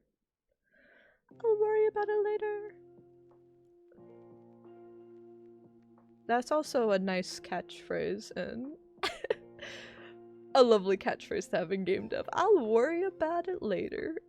I'm not the only one that says that. It's just the way life is.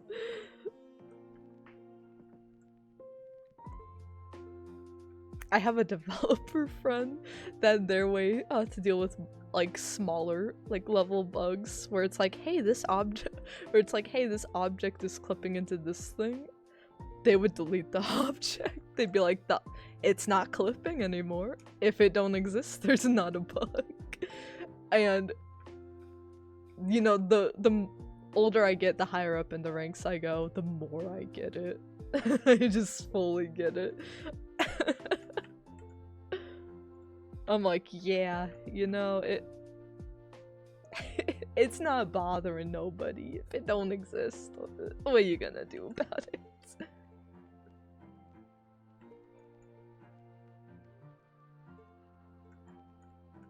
Nintendo's so picky of what games to be published on their console. Yeah, I think they kinda... I think they're trying to be a little more picky, after the days of WiiWare, and there's always like the Switch 1 joke of you open up the Switch 1 eShop and you get like a bazillion like very like quickly pumped out games, and with the rise of like AI content and stuff, they're probably trying to like redefine the standard for what goes on their console. I think they're still not as strict as they could be, thankfully. They're still a very big range of content. But they definitely seem a lot more strict compared to like Steam is very, I mean, it's not super easy to publish too, but compared to like console publishing, I can't even, my college team was able to put a project out on Steam.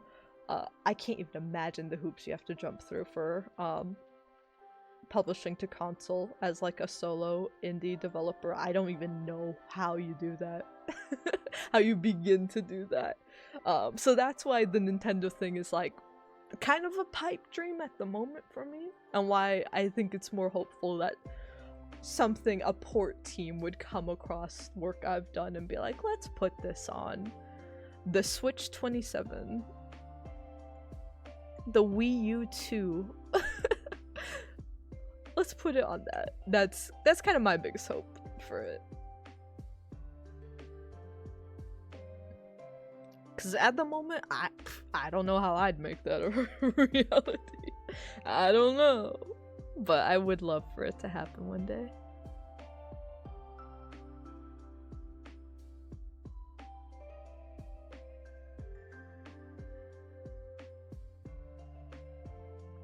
Yeah, I think that's why it's also very helpful. It's hard to just say, like, it's hard to just spit out metrics, right? The only metric I have floating around in my head is like a good arena size could be like 100 by 100 meters. I've designed a lot of arenas around that. That's the only metric. But at the same time, whenever I'm working on like a professional project, looking at their specific metrics is like one of the first things you do.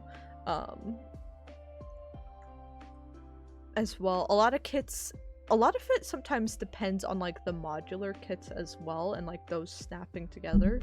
That's why Fortnite Creative does have actually a lot of nice assets, is you can just snap these together and like these are the metrics, right?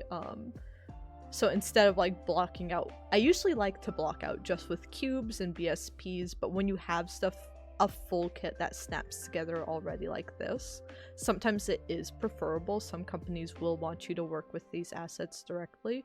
Other companies that have like giant AAA companies that can make every art request out to external sources, right?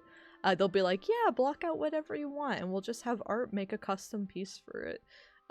So it really depends on like the level you're at, but that is one of the benefits to working with other level designers on a team, is being able to directly talk and communicate about that stuff. If you ask your producer and be like, what size should this door be? They might be like, what are you talking about? If you ask like a systems designer, they'll be like, I can tell you how to open the door. I can make a variety of functions depending on the size of the door, but the actual like creative decision of what size should the door be is more of an art and like world design question.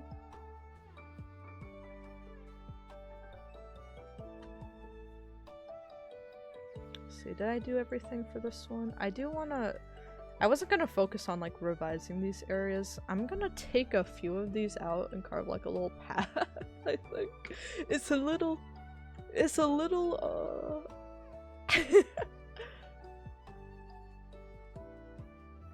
a little maze, I guess. There he be.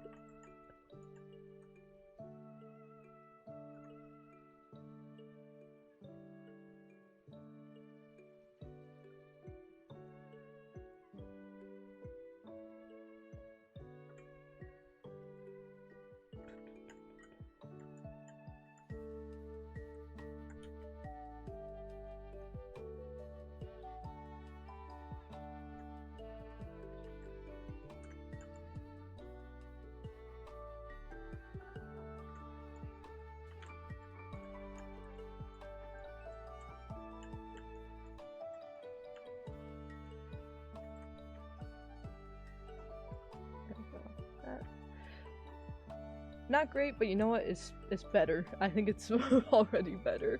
I do want to increase the range this guy can spawn. We wanted to change this guy. It's another like cow Jonesy.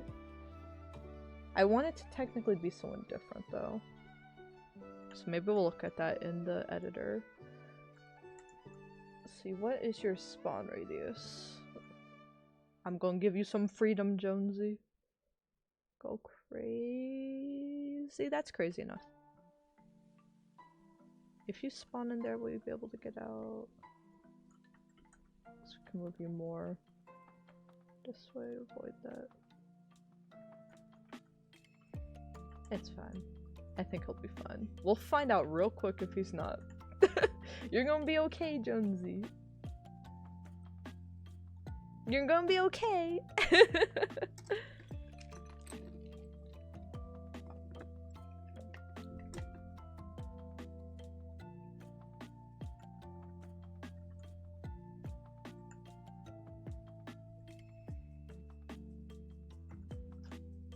Oh yeah, feedback like that, incredibly helpful. Because there's so many like small things you don't think about until they happen. Too, like I think on one of my first like big levels I did at the production level, it was like learning about like the appropriate places to, if you're going to like have a character mantle up something, the appropriate timings to like do that. And there wasn't a specific measurement, but there was like good examples given in existing content of like, this is inappropriate, like you mantle, run for a few seconds, and then there's another like way up here, versus I think I had an example that is still a little close in the finished product, but I did spread it out more, like mantling up, immediately running into a wall and having to jump up again, because that slows combat down.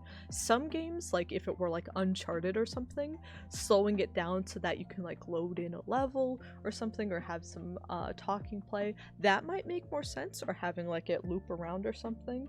But when you're doing something that's like in first person, or if you're doing something...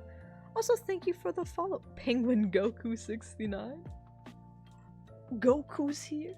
But yeah, depending on the genre, one thing that might be really cool in one genre is like a nope, this completely kills the pacing in another genre. So that's another helpful thing, is when you're dealing with so much like vague stuff, being able to have somebody be like, well, we don't have specifics for this at the moment, but here's like the example of what a good thing is, here's the example of what a bad thing is, and you're finding where your level fits in the middle of that. Can be very, very useful.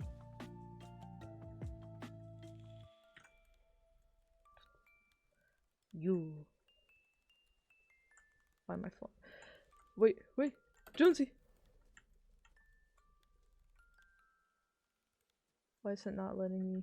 Is it because we haven't pushed changes? No. Okay, well look in here then. I suppose. What would be another good? We're using the cows in the first area, so what's another good like animal? Feeling skin? Is there like a scarecrow? A scarecrow would work.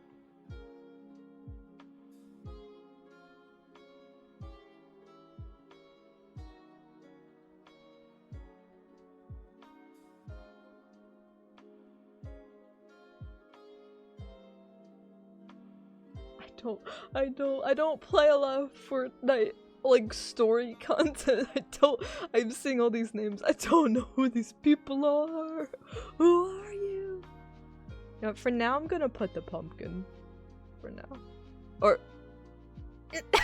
I don't think this fits the vibe, but for now I'm gonna push changes and do the pumpkin to make sure that we set up all the scripting correctly.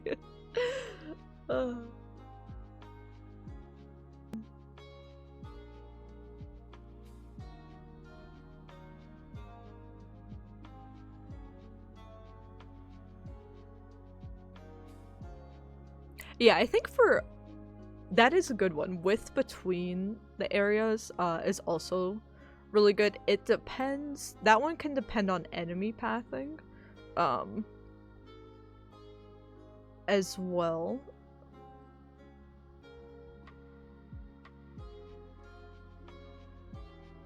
I think what I would say, I would say if you're doing like something in like first person with more like tension building stuff, like whatever a modular unit would be, so like the width of like this one wall piece here, even if your wall stretches out longer, like whatever the one snapping of the modular unit would be, having that be the width here, so this is like kind of like a 1x1-ish space. So this is a good width for the hallway in this case, and then you can extend it into a full hallway more back. If you have enemies running around the space, especially if you have larger enemies, I think another metric I've gone by in the past was like 500, I feel like. 500 meters, I remember. And using like, using blockout tools to like measure that as well. I think we had like a little blockout tool that we could set to like 500 was like 5 cubes worth, and then you would just drag that along like the middle of paths, especially when you're working with like landscape, right? And stuff starts to get like really close as you're using the brush tool, you may not even notice it, so going along the paths like with that little ruler and making sure it doesn't like hit any points where it's clipping into stuff. I'm getting so many messages about my glasses being ready. I just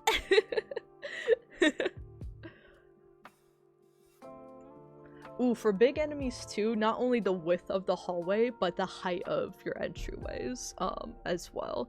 Really the only thing with entryways you have to worry about, like, in a single player experience is, like, did you hit your head on the door? No, you're fine, proceed. When it's, like, multiplayer, when there's, like, enemies in the space, though, you're going to notice if they visually clip through the doorway, or if they physically cannot move through the doorway, you're gonna notice. So that's another one too, is if you have larger enemies, the doorways also have to expand with that. Though sometimes you can use that to your advantage.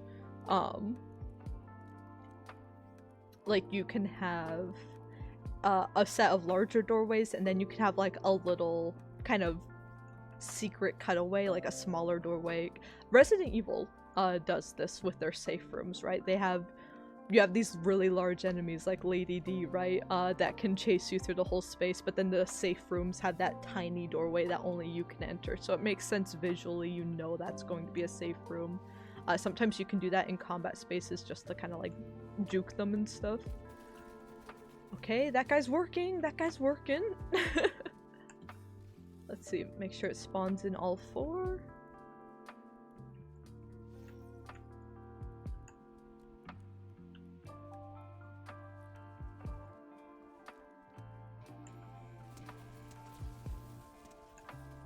Oh, they're chasing me. Okay, we might need to do more polish on this later in the week. Oh, they can move through here. They struggle a little bit visually, though. We might polish this up more on Wednesday. Because I want to focus on getting the basic structural overhaul done today. But okay, we got all of them. Let's exit the space. They despawn. We re-enter. And I see someone already respawned on the map. We're cooking, we're cooking! Let me put down, the only thing I forgot was the little markers for where we're gonna have VFX in later for like the magic circle outline of it. For now I'm gonna put our emerald green material there. Another hack is put intentionally ugly materials on things that you want to replace art-wise later. That way you have to replace it. You can't be like, oh, it's good enough. You have to replace it. That's actually an industry. Where did it go? That's actually an industry hack I learned. It's like, some places have like a, material that's like very bright and neon that you can place on things that need like an updated art pass, but there's not currently time to do it. But it needs to be done like before a certain milestone. so that way you can get away with it in the moment and focus on more important things, but you know you absolutely cannot ship it like that. So it encourages you to like fix that later.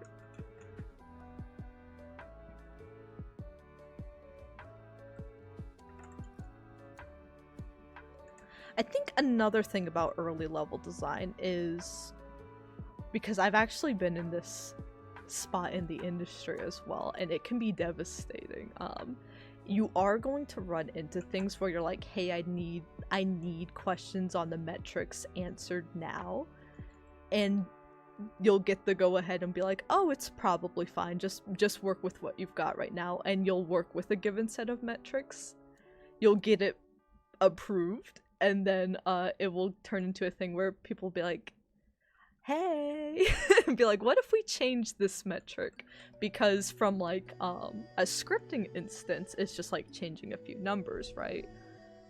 It will give the environment and like world building team a heart attack though, because that affects every single space in the game. So unfortunately that is something you have to be like really flexible on, because it sucks so much when it happens. But it comes down to there is like a boundary of knowing what ideas to like fight for and be like, no, we will not revise this, and what requests you are going to accommodate, and be like, okay, we can do revisions on this does work better. And for metric stuff, I always heavily recommend, if you have like so much, like you have like a MP bar for like fights you can make as like a junior or even like a mid or hell senior level too. If you only have so many fights you can make on a team as like a designer, metrics is the thing you hold your ground on. It has such a ripple effect. So yeah, sometimes for stuff like that, even if you get feedback later that's like, oh, actually this might be better, you have to like, you almost have to do like a damage report on, oh yeah, that would look better. Is it worth the damage this will do? If you do the game dev and level design yourself, that's no longer a problem. Big brain, big brain. I think that's the appeal of solo indie dev to a lot of people, especially with the industry being the way it is right now. That's the appeal to a lot of people, is being like, well,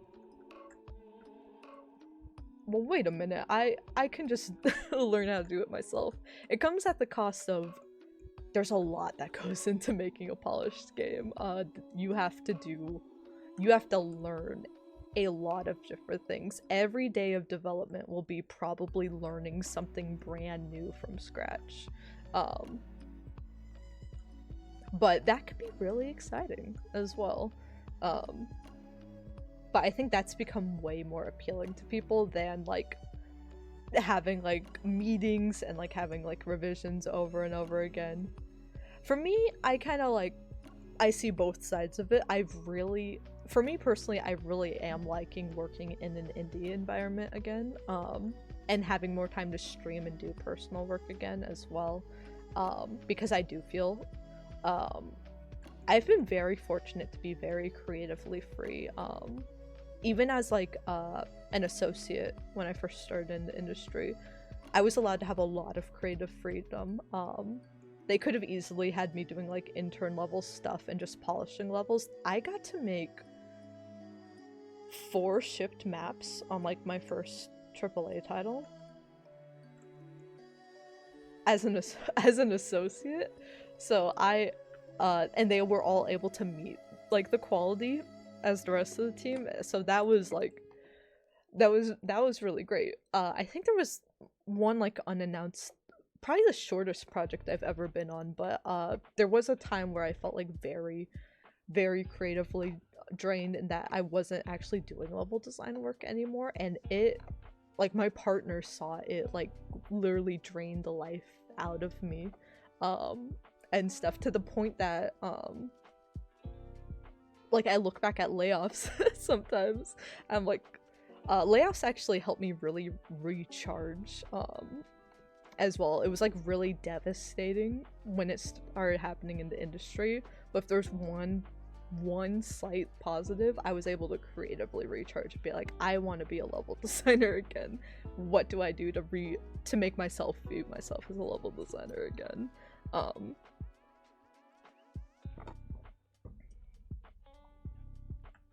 So yeah, just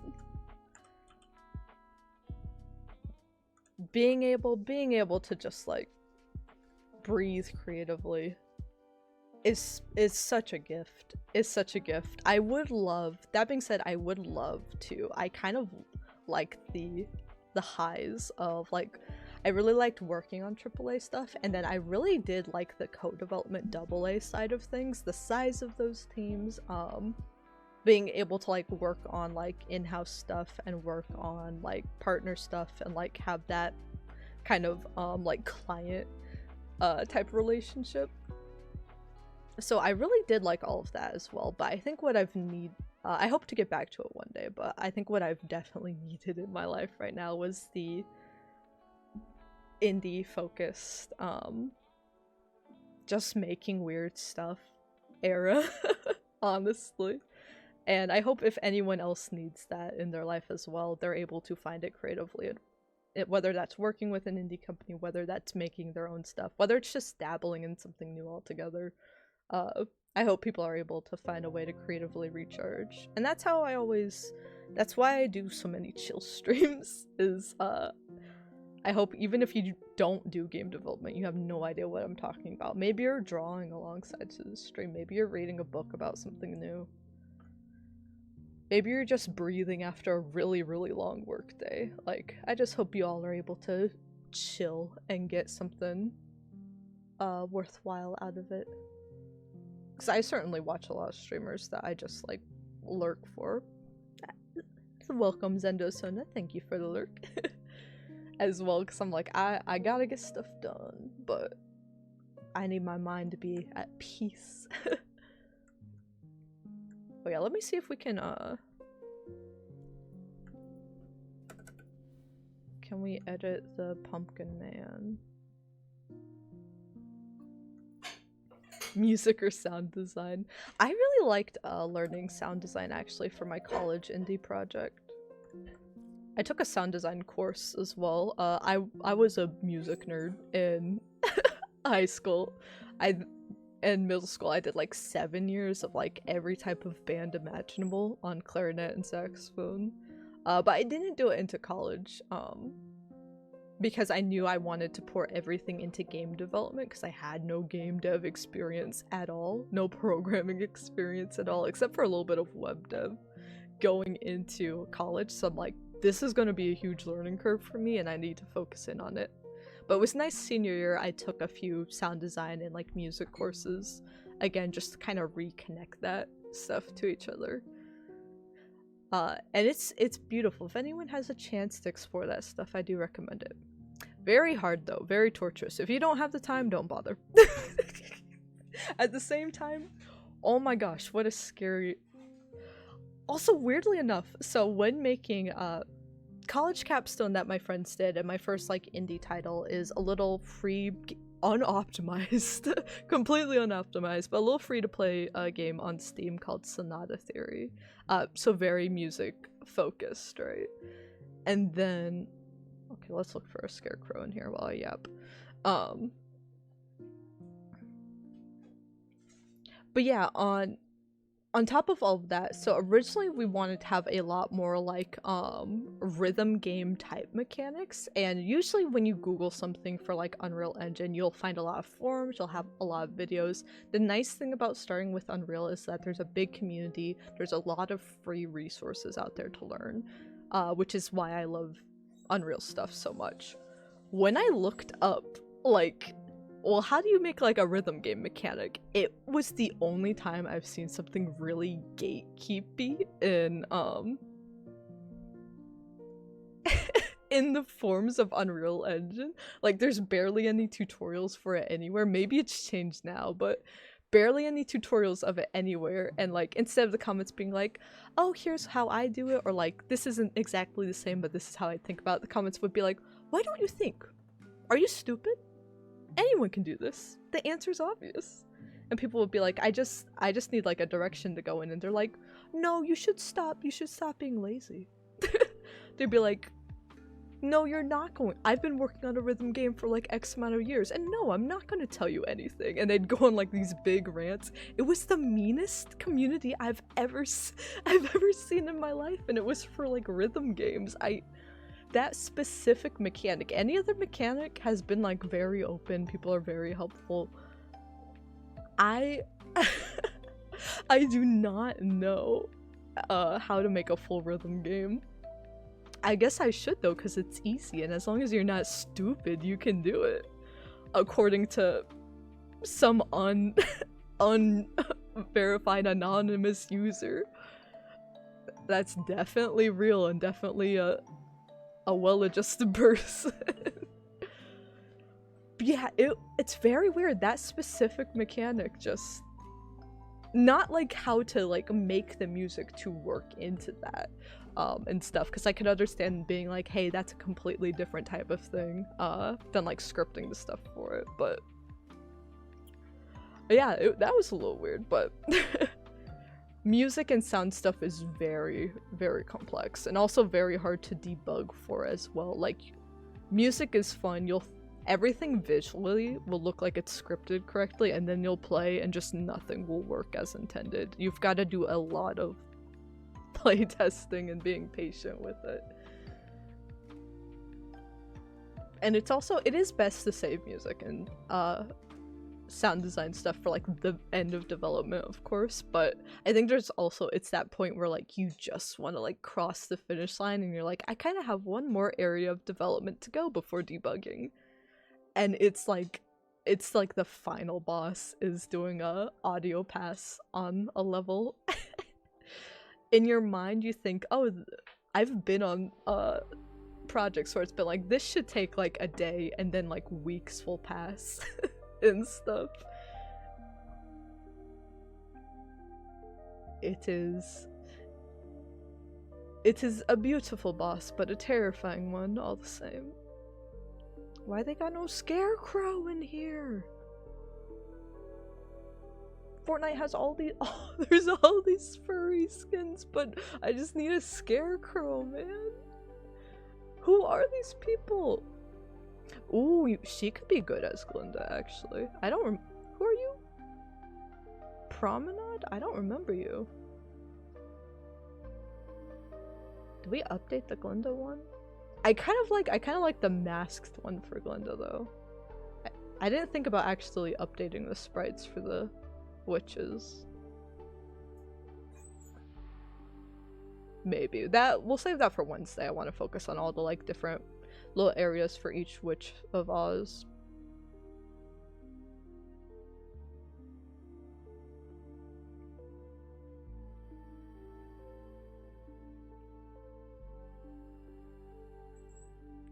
Hello, Artie. Do you want to make an appearance? I was just talking about you. You're making an appearance, whether you like it or not. Oh, he's also... The cats are grumpy today. It's slightly more cloudy than it was yesterday. So it's the end of the world for the cats. It's the end times. They've been trying to kill each other all day. When they look at, us in the house, they're just grumpy, filled with disappointment. Truly horrible. Okay, we might have to. We don't have scarecrows, so we might have to settle for Cobb here. We might have to settle for Cobb. You know what? I think Cobb will work.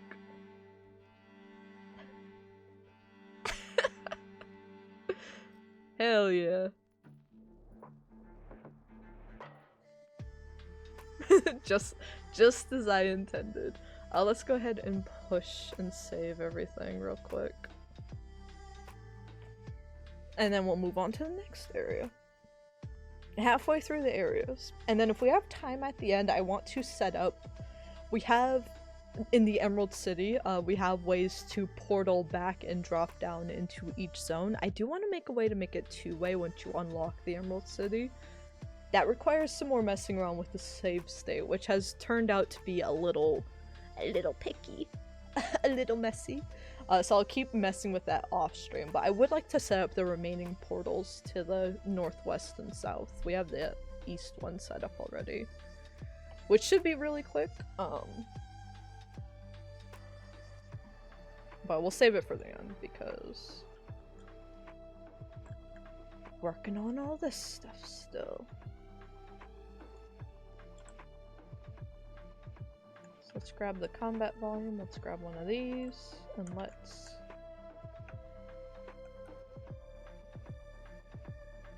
Why is my shift like inverted? What? I'm not gonna ask questions. Fortnite Creative, sometimes that is the downside about Fortnite Creative versus like using Unreal Engine just on its own, unfortunately, is when bugs pop up. Like I said, there was a pretty big experience bug where you couldn't playtest experience, and it was like at least a month or something, I feel, that was active. At least that I noticed. So yeah, that bug sucked, not being able to playtest the amounts of like the one thing that people want to do. And the one reason people play Fortnite Creative, right? And you can't playtest it, so that definitely rubbed me the wrong way, at least.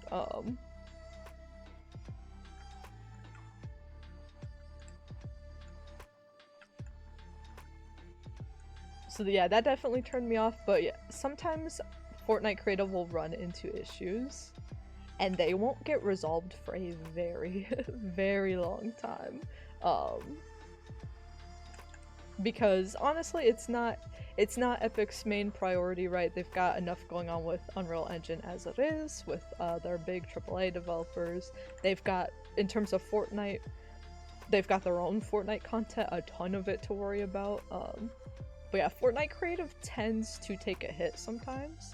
It's not abandoned though, like they just put in a bunch of stuff for like, the Demon Hunters, in here, and then they just put in, or not just put in, but like over the summer they had like custom Squid Game stuff, they have like the Lego Fortnite stuff, which I do think's a letdown in Fortnite Creative. They don't actually give you a lot of Lego stuff to work with, and there's a whole lot of licensing around it. So if you don't see a lot of Lego levels in Fortnite Creative, it's because it's kind of a really big pain for not a lot of anything in the editor. But that being said, they are still at least providing different content experiences. But you do have to be prepared for, if you run into a bug in here, you have to be prepared for the fact that it may never get fixed. I mean, it's the same way with Unreal Engine, but at least the thing with Unreal Engine is there's different version numbers, so sometimes you'll find a workaround for a bug in one version, or you'll just make a tool yourself, and then they'll remake it in another version, and then... I don't want to expand it that way, what am I doing? Yeah, so yeah, then it's just a question of what do I want to be on for the best stability, which is a frustrating question, but that's just more stable for full game development anyway, that you don't really need that stability and different versions for a live service like this. But will I still complain about it? Yeah, I will.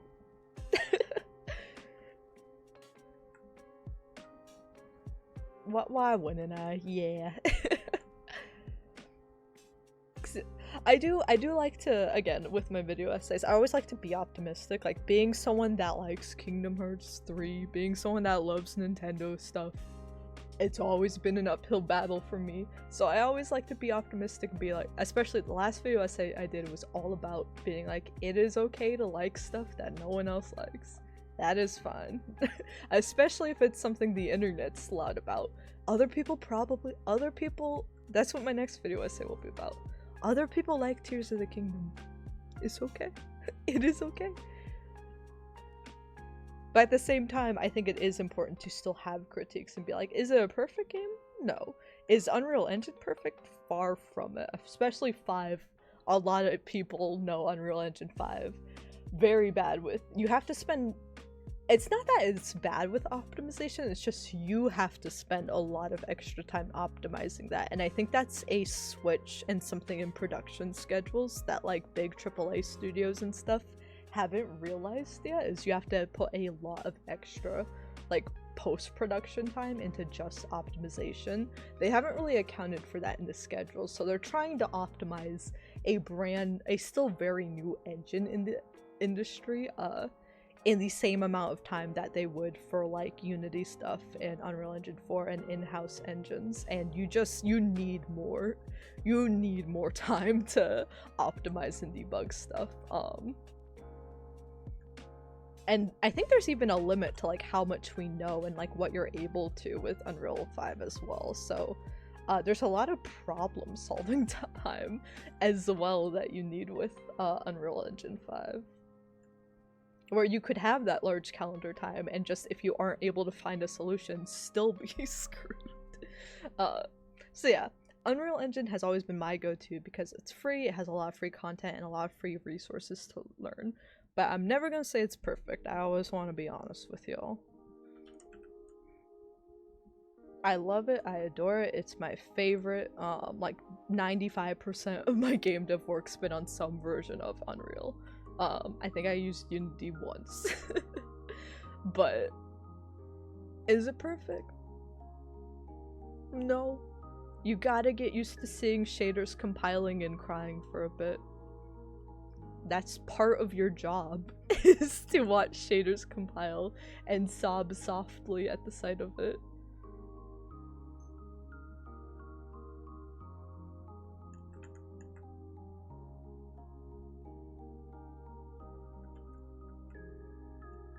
Good thing you're making your own engine.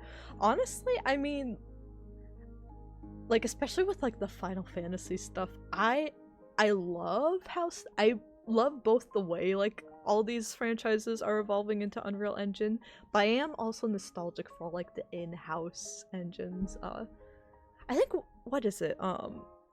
Whatever the modern, like, is it Resident Evil that's still like doing their own engine for like their modern titles? I'm trying to think if it's that or if I'm confusing it with another one. But the few studios that are still going out of their way to make like their own engines, I feel like have been doing a good job. It takes a lot of work to make something to rival the amount of things that Unreal Engine 5 can do, but I think you're able to custom do your own stuff so much more if you take the time to, even if you take your time to just make your own version of Unreal. It's kind of the more planning you do at the start of something, same with like the metric stuff, you do genuinely save time. You can't expect to cut out all the debug time, you can't expect to cut out all the revision time and iteration time as well. That's still going to be a thing that you need to plan for. But you do save a lot of time where you would run into issues eventually one way or another. So if you can just do your own thing with your own game engine, like, I don't really know how to do that, so I'm very envious of people that are able to like make your own game engine. I think that's awesome. I cannot program. I love visual scripting, another reason I love Unreal, because I can make my own projects because of the visual scripting. I can do a lot of stuff in Blueprint. Cannot. As soon as Visual Studio opens up, I scream, I cry. I'm very fearful. I have a heart attack, which is weird because I can do web development stuff as well. I liked coding for that. I took my first C++ course. It's one of the worst courses I've ever taken in my life.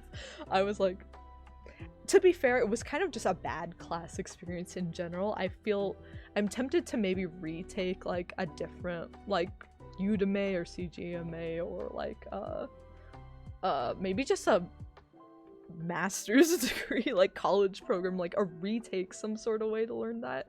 Maybe I'll have a better experience. Because, you know, there's no such thing as stupid questions, right? I had a lab where like the professor was kind of like only there half the time and just did slideshows. There was never any applied learning in lectures. And then in the lab, the TA never helped us. I remember specifically, they didn't demonstrate anything. And then the kid next to me asked a question that I was about to ask too, like about how to set something up. And the TA responded with, well, what do you think you should do? And they're like, I don't know. That's why I'm asking. And they were like, it's easy. You should know the answer. We talked about this in lecture. And they're like, I don't know the answer. And they're like, you should know. Like, it's like, wow, you've cured me of stupidity. Just telling someone don't be stupid. Wow, you've saved the world. But like, it was really frustrating. It actually really pissed me off. And then when they came around to me and they're like, do you have any questions? I was like, no, I don't. I didn't even have any work done. They could clearly see that. But I looked them in the eyes. I'm like, no, I have no questions. I had a ton of questions. I didn't ask any of them, and I packed my bag and I left, and I never went back to another lab for that. My friends and I had to like all work together outside of class, just like really looking through forms and like trying to piece together the bare minimum for each assignment. Like, we all really struggled in that class. So I think it was just a really bad way to kick things off, honestly. So I would like to give it another try one day, but you know, good lord. it was a bad way to kick things off. Like, fully traumatized a whole class of kids. Just fully put off a bunch of people from C++. But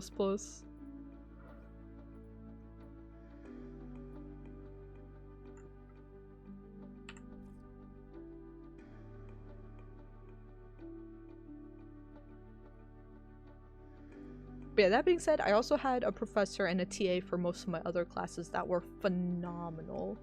Phenomenal. The reason I'm so passionate about game dev today is because of the other people in that department. There were some people that were a bit hateful and a bit just judgmental in there, but there were other people that just really wanted to help everybody shine the best they individually could be, and just shared their love for the craft. And to my knowledge, they're still involved with that department today and are probably, I think a lot of the things we complained about in our class, they genuinely made changes to the curriculum for future classes. So I'm very happy to see like the amount of work that's gone in to make people be the best they could be there. Where's West 1?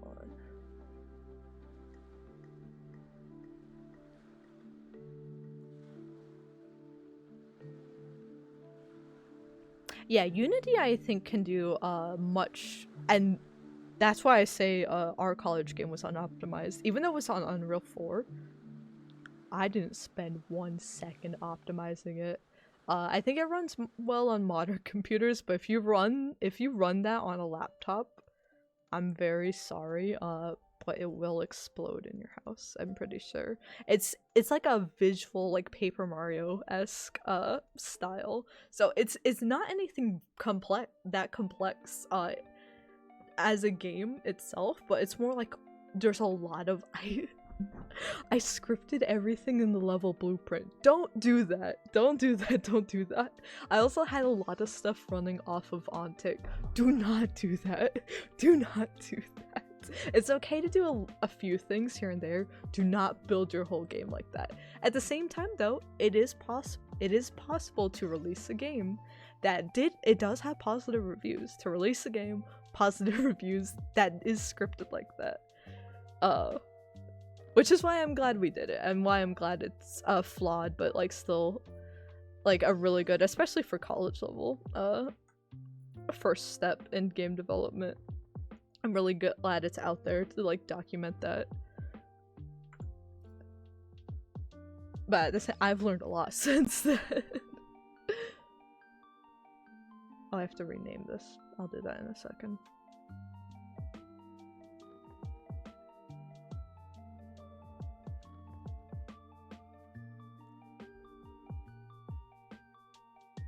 I wish, honestly, if there was like one more course I could have added to the curriculum, a course just on optimizing and releasing a game. Kind of all of that stuff, like our college stuff took us through a lot of pre-development prep and then all the steps needed for production. But once you like actually built the game and had the build on your computer, it's like, well, now what? So we actually, in college, we had the build done at finals. I think we spent another month afterwards polishing it, so we had it done by like early June or like end of May. Actually, we had the final build ready to go.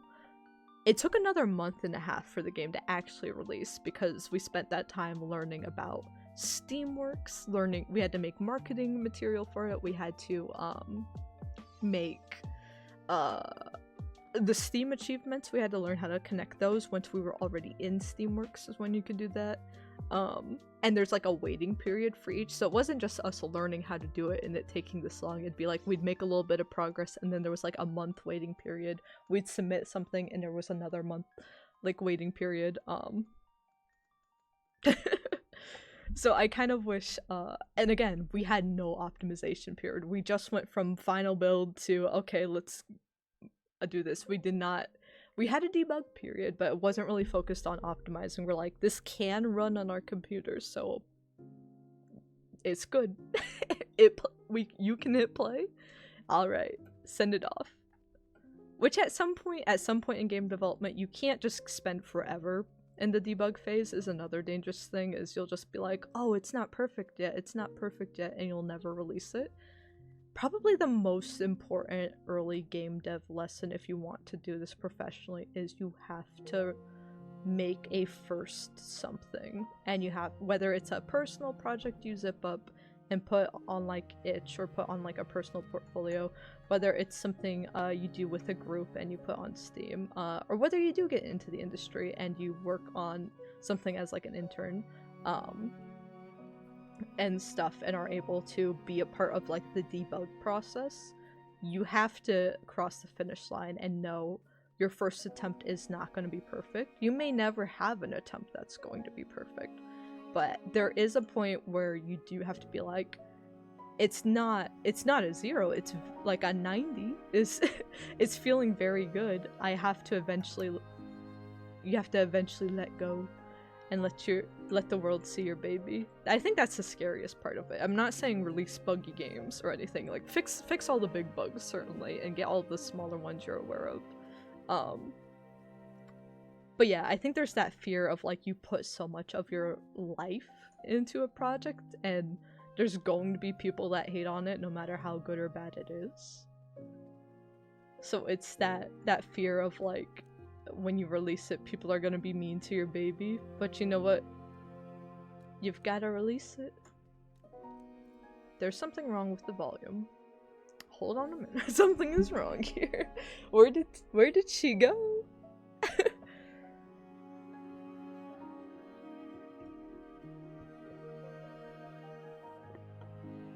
Another thing you can do if you want to optimize Unreal projects is that might be the size of it with nothing in it, but you can also get rid of the starter content if you're going to be importing your own blockout tools and you have your own art kits in mind, and you don't think you'll be using any of them. That's a thing to double check, is to make sure you don't have any of the starter content on your new project, because that does take up quite a bit of space. But yeah, I wouldn't be surprised if just a completely empty project with absolutely nothing in it was still 800 megabytes. Unreal's a beefy lad.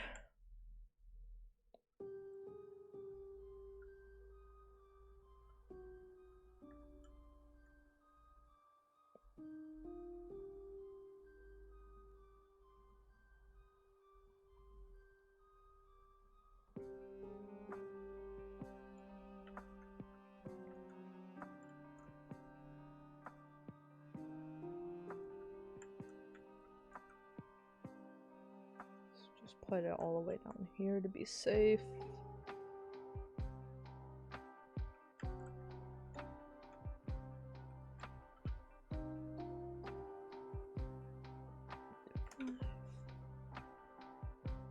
Do 4.8. Perfecto, perfecto. Yeah, it's so bloated. Like, you do genuinely kind of do, like, anything, and you're like, ah, I've got the... That's why you really have to... You need to optimize as you go, but you're gonna have to do a large period at the end anyway. Because, yeah, you do anything and you turn away and look back, and it's like, why is the project chunky? Where did all this bloat come from?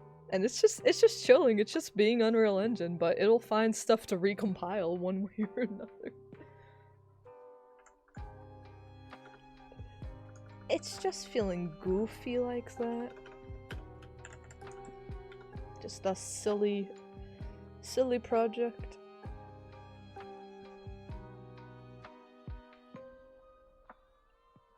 But yeah, for me, I guess that's the me being very fortunate to like have the level design basics down now is like scripting and like art stuff are always going to be what I'm always wanting to actively like do a little bit more of. But optimization I think is a big thing. I would love to just sit down and just learn a deep dive on optimization in Unreal. Just have a bunch of people gather and just be like, what do we do with this?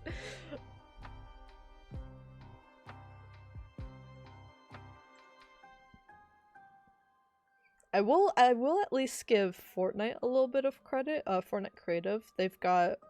I think I need to do like a rebuild for it to update the memory usage. It doesn't seem up to date right now, but it does have memory usage up at the top, and it will not let you put a project as public if it crosses that memory usage, and it is unoptimized. So we're like approaching the halfway mark for that. So that's something I'd like to do. I am going to be working on this Blocktober, of course. We'll be working on this up through Halloween on our morning streams, but I am going to do a few streams of it in November as well, because Wicked for Good doesn't come out until like right before Halloween, right? So I'm like, if I just worked on it a few more weeks and optimized a little bit more and then re-released it, maybe right on the release date, just coincidentally. This is not a Wicked level. This is not a Wicked level. It's based off the public domain rights to Wizard of Oz. But if I happen to release it around the same week as then, right? But yeah, definitely double checking like that memory usage for me and being like, I know Unreal's telling me it's fine, but let me double check, because I don't always believe you.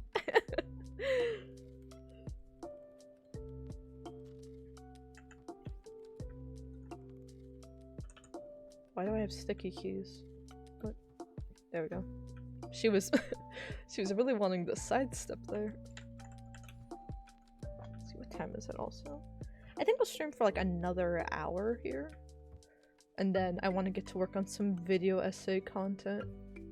I gotta record the next video, and I gotta start editing our next Elden Ring compilation of the last 3 streams. Which I'm excited, because I actually think there'll be quite a lot of successes in there. My first Elden Ring compilation was a lot. Pretty much oops all deaths, and not a lot of... I might need to buff them.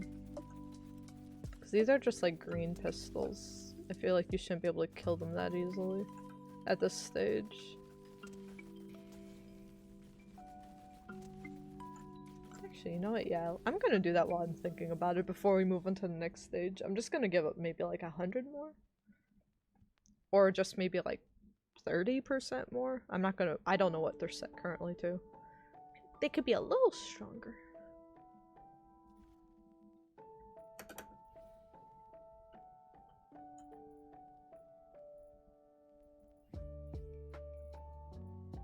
Pokemon music. But yeah, usually we do game dev streams kind of weekly, in the mornings before I go to work. I have today off for Indigenous Peoples Day, hence why I'm doing more of like an afternoon stream for me. So usually we do like a quick 1 to 2 hour stream for work on Fridays. mostly, but for Blacktober I've been doing a few extra ones, so our next one will be Wednesday morning. And then we'll do a ton during like the week of Halloween as well.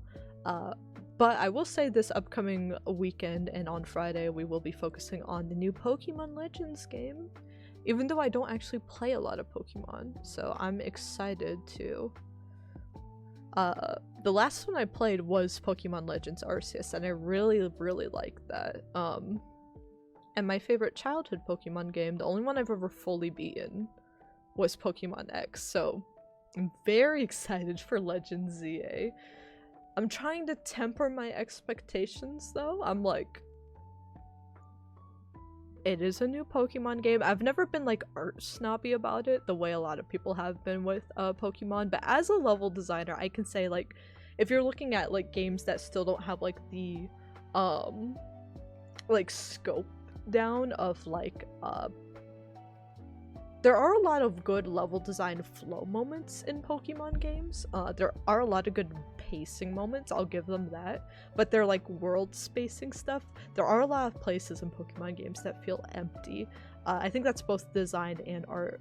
On the art side, they don't feel like really set dressed. I really don't care about how the graphics look on a technical level, but the spaces aren't filled out as much as they could be. Whether that's an optimization thing or just bad planning from the start, I don't know. But I do hope it taking place in like a city, I'm like, we'll see as a level designer how the spaces feel. If I really feel like this game really makes you feel like Pokemon, you know. We'll see how we feel. Starting health 100. Actually, you know what? Do I double it?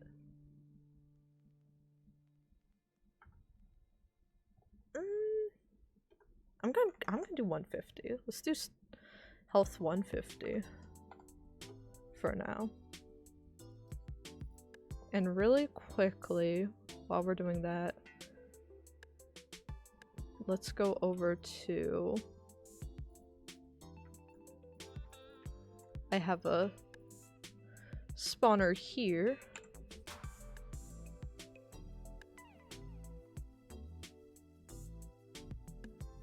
What are you set to health-wise? 500. 500's probably good. You know what? I do want to... If that's all the way at 500, then I do want to set those to... down here to 200. Because, yeah, they're... I wonder if that was a mistake? I know I got in trouble for thinking it was something I did intentionally last year was a mistake, and that threw us off. But I think that this should definitely be a bit higher. Doesn't make sense to be at the same level as the first two. So let's take all this stuff and let's go set up our area here in the south.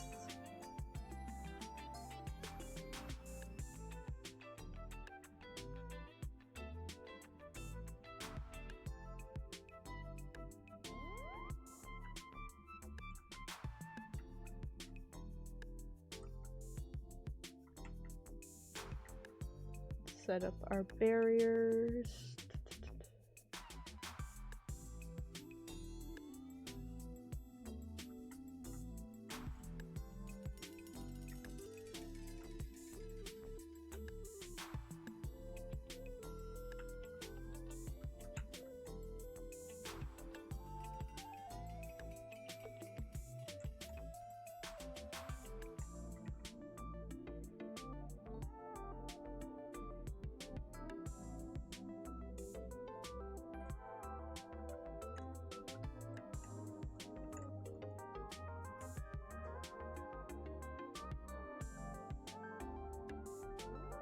A little thinner. Oh, it needs to be rotated. Snap it one more this way. Kind of. It's kind of in a weird spot. That works though. That works, and then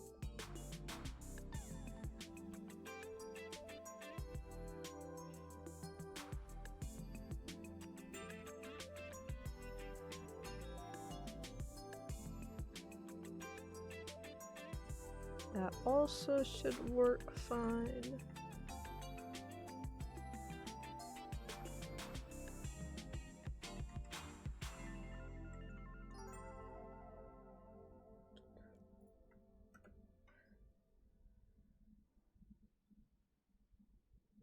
I love that the day-night cycle is by default though. I'm pretty sure I didn't do anything to this.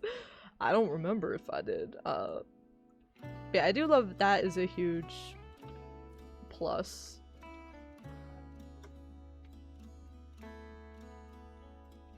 It's just, it makes, by having Fortnite's assets just all in here and having like the day-night cycle, everything already looks decent by default, which is really cool. Really the biggest downside is like, this isn't necessarily great for making your own really big games, though there are several studios I think that just focus on really polished UEFN experiences, so it's not impossible. You have to be really dedicated to putting in the same amount of time as you would on any other game engine, and as long as you have that understanding going into it, you can absolutely make this work. But really the biggest holdback is that you have to always, like, I have to keep pushing changes. You have to always launch Fortnite too. I didn't set up the volume. We're gonna have to relaunch it again. But you have to relaunch Fortnite every single time you do, like, anything. And usually, even if it takes a while because of a large map, but you can usually just hit play and playtest your changes. Right? But this is directly connected to the Fortnite servers. We were actually, our last stream of this was supposed to be Friday morning, and the Fortnite servers went down during, like, the exact time that we were gonna stream, so we couldn't do a game dev stream then. And I imagine it must be frustrated if you do a lot of work in Fortnite Creative, because there are going to be times whenever Fortnite updates, or whenever there's a big update and everyone's playing and servers might be overloaded, or if the servers just get attacked, like I think the other day, then you can't playtest your stuff. Even if you are able to launch the editor itself, you can't playtest anything, which some departments may never need to actually playtest stuff, right? But level design, every time I move a cube in a level, I hit play to see, like, and run up to it to see how it feels, and then I'm like, that feels off, hit escape, move it a little bit, hit play again. Like, you need that, like, immediate response to, like, just hit play and see how something looks in gameplay versus in the editor. You just see it's all connected. You have to wait patiently. Some stuff automatically comes through, like we've seen a few things, but then, yeah, earlier we hit play without, like, pushing changes, so only half of the changes were in, and it was very buggy, so we just had to push again. That is, without a doubt, I think the biggest drawback to this is, if you're someone that likes to playtest your stuff constantly, and you're in a department that needs to do that, you have to have a lot of patience. You have to have a lot of patience for this. It's definitely rough. It doesn't take that long. I've gotten used to it now, but I think the first time I ever did this, after years of just being able to hit play in Unreal, yeah, the first time I used Fortnite Creative, I was actually like, I felt like I was doing something wrong. I'm like, there has to be a way to just be able to walk around the map without launching it, right? I'm like, there's no way I have to do this for every single little thing. But alas, you do. You do, so you kind of have to do changes on, like, big batches at the start, and then when you're down to the detail stuff, you just have to have a lot of patience and a lot of waiting.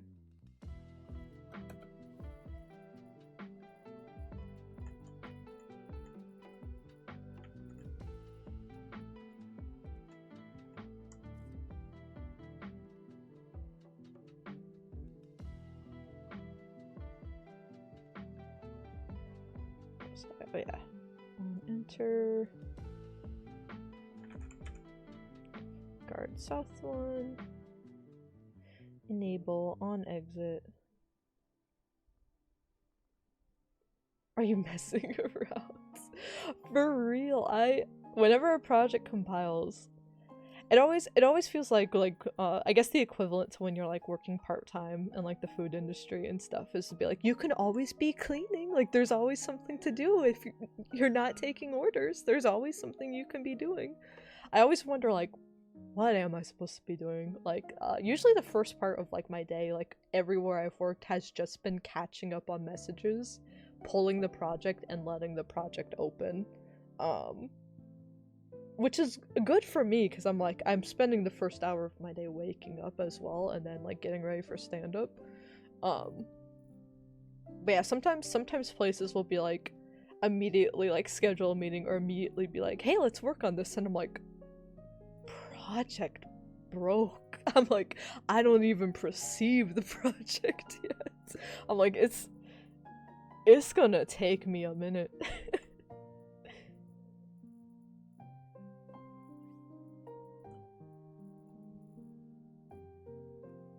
But yeah, I actually, I do really like pulling like a big change. I actually really like pulling a big change and like having to reload everything and like taking a lunch break and being like, I couldn't do anything if I tried, and like getting a cup noodles and being like, I have time to put an egg in my noodles today, so it's one of those good days. So that's, I didn't even realize, like, that's so unconventional. You should not be happy to see shaders compiling. If they compile on stream, I get so upset. When I see it, when I, like, need a break in the day professionally, though, I'm like... Now, if I see it at the end of my day, like, during, like, a crunchy period, or, like, when we have a big deadline, I could cry. I could cry when I see that. But yeah, if it's on a slower day, I'm like... I guess I have to go to Starbucks. That's crazy.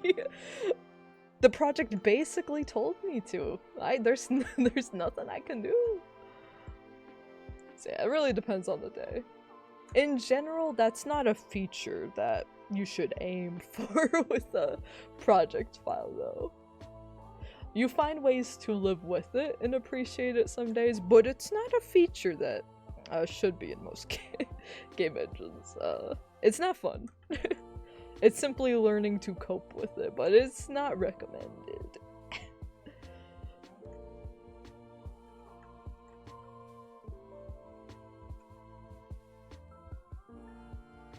Min-max break time. You gotta min-max your break times. I'm gonna start saying that. I really do. Sometimes I'll be like, oh, I can review a video script like while I'm on a break. Not while I'm working, but like while I'm on like a break waiting for something, or I'll be like, oh, and I can eat. I've always eaten while working. Which is why I like when the project takes a while, because I can like just focus on it. But yeah, I think the only time I've ever like walked away and taken a mandated break is when I have like chores or something I need to do like outside of the apartment, so I'm like, well, I have to get up anyway, I might as well take a longer lunch break. Or when I had to, like back in high school, working part-time jobs. They're like, we would not let you take a lunch break. Unfortunately, it's legally mandated, you physically have to. And I'm like, and I was kind of disappointed then too. I'm like, I can eat on the job. I'm like, give me my money. Cause like just taking like a lunch break, like legally mandated, like that doesn't sound bad unless you work a place that's like hourly in the way that some places count lunch breaks as part of that, some places don't. Some places are like, you have to pause the clock when you take your lunch break. Also, you legally have to. And I'm like, so I'm here at somewhere I don't want to be for another half an hour, and I'm not earning money for it. Legally. I remember that would upset me a lot. I know some people would take like lunch breaks in their car or something you can do also. But sometimes there'd be a rush, so you couldn't take lunch breaks in the car. Sometimes you'd have to break the law a little bit. The good old days. Part of me, if I were to make like if I were to make a game like on my own solo dev, if I had the time to, which I would like to maybe try one day. I don't think I've got the available. I want to focus on the channel and I want to focus on what I'm doing professionally in the team right now, but if I got the opportunity to, I think I'd want to make some sort of game based off of my time working at like a bagel shop part-time in high school. Because it was genuinely, I really loved it there, the first, like, few months. And then we had, like, a manager shift, and it became hell. Like, everyone there that I love to work with, some people that had been there for a while, everyone quit because of this manager, man. It was really bad. I was actually one of the last people to jump ship. There was, like, one other guy, that hadn't jumped ship after me, because they had been there since like the business started. They knew the owners and stuff. They were like friends of family. So when I handed in my 2 weeks and handed in, I even got keys to the store. That's how many people were like leaving, that I, under a year, was then like one of the people in charge of opening. A 16-year-old me was in charge of opening the store at like 4 a.m, middle of the night, pitch black. Just young teenage girl opening the store by herself. I don't know why I let them do that to me for minimum wage. But yeah, I handed in my keys in like my 2 weeks, and the last employee that I was friends with there was like, they shook their head. They're like, no, and I'm like, I can't do it. I'm like, I'm going to college in a few months anyway. I'm like, I can't do it anymore, man. And he was like, he's like, I understand. He's like, you held out the longest. I understand. He was so sad about it, man. I felt horrible. I hope he's doing all right.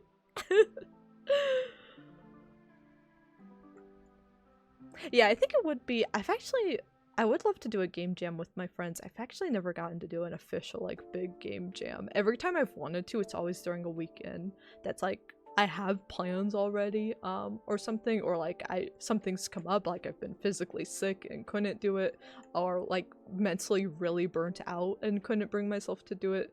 Really want to do a game jam with my friends at some point. It is, whether it's my college friends, whether it's some of my former coworkers, current coworkers, I would love to do it at some point. So that could be an idea. That could be a game jam idea I do with them for sure. If they like the pitch of, all I'll do is just sit them down and tell them like all the stories from the bagel shop and be like, do you think there's any content there? Hello, Lamal. Yeah, no problem. Get some sleeps. If my life was a movie, it'd be up there. I've been told I need to write a book about my life experiences. Other experiences out of context I've had in my life. Senior year during COVID on its own was unique. The experiences I had in a dorm room with a communal bathroom during COVID are rated M horrific levels of disgusting. That, for those of you that watched me during college, you heard about.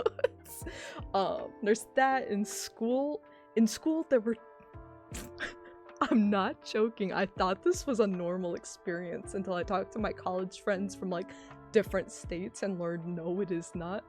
I went on separate field trips to a Challenger, like the exploded spacecraft, a Challenger simulator for kids. And how do I say, a slavery simulator? I went on 2 different field trips to teach us about those topics, of course.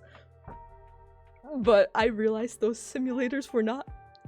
I said what I said. Yes. I realized that was not normal, and some of my... It's funny, I talked to my college friends about it I remember the first time I talked to my college friends about these simulators, they were genuinely worried. They're like, do you need therapy? I've never heard of this before. So I Snapchatted everyone from high school, and everyone like that I messaged like replied with, oh my gosh, this is what happened in my group. And they're like, it's really funny, but like I don't... They're like, yeah, I get really weird looks when I talk about it too. And being like, but we're not traumatized or anything, but it was really weird. I think genuinely it was a really good learning experience for kids. The only things being for this slavery sim, it was a majority of a very white school, hence why it's so important, but they did go around and ask the group, they're like, do you now know why slavery's like so bad? And they asked the group of like mostly white kids, they asked this to the one black kid in the group, they're like, do we know why slavery's bad now? And he's just like looking at the floor like, yeah, I get it. Don't call it a sim. I'm not joking, it was a simulated environment. I'm not joking, that's what it was. It was very unique. I do think it was really educational, but I will say some of the adults, I think they got way too into it, because like it was just a bunch of adults like yelling and spitting at us and making us do like small chores here, and there was a little stint where we had to like run away and stuff. So I think the concept and a lot of it was educational. There were some adults that got really into yelling at the kids, especially the few non-white kids in general. I think some of them might have been there for not the educational purposes. Anything but setting up a documentary. That's just one story. Like I said, college was crazy. I've got a lot of crazy game dev stories that I don't know how many I can tell.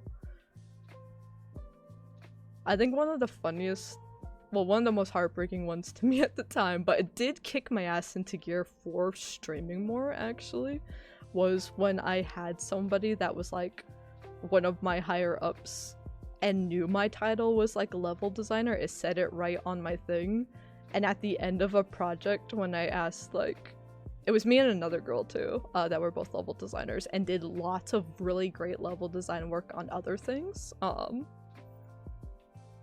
And when we asked, hey, so we really needed, like, there were a lot of level design issues, like, why didn't we do level design? Like, no one on level design got put to do level design things. Art had to do all of it and crunch because of it. So we were like, hey, so just out of curiosity, why didn't we do that? And I was told, like, oh, I didn't know you ladies were level designers. And I think that reshaped a lot of my life, honestly. I was like, what do you mean the thing I've yapped about and prided myself on being for years and is in my title, in the conversation we're having, it's on right next to my name, what do you mean? And it reshaped. I'm like, it's why I think, I know I can be really annoying about the game dev stuff.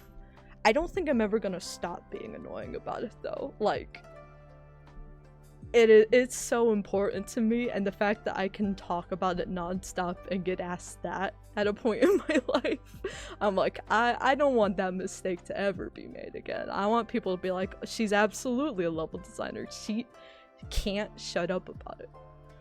Same with, like, if anyone's like, oh, I didn't know you like Kingdom Hearts. It's like, I gotta start yapping about Kingdom Hearts again. Like, there's some pieces of my life that are so integral to my identity. I'm like, I gotta just preach on it every single day.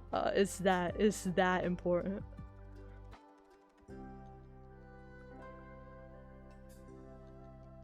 Choose my questions carefully. I was like, what? I was like, huh?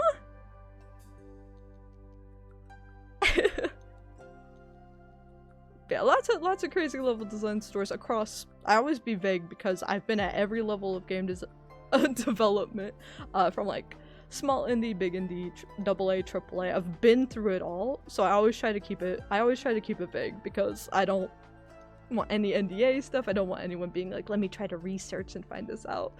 I'm just speaking on like personal emotions when I talk about my professional work and like what little but growing game credits I have out there.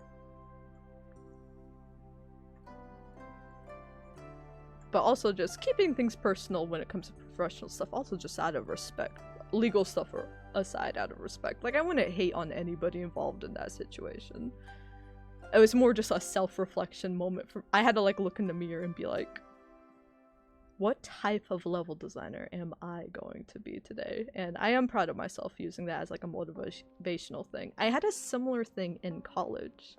Why am I flying around? I've been yapping and just flying the camera around. Oop. Okay, I think I need to playtest this now.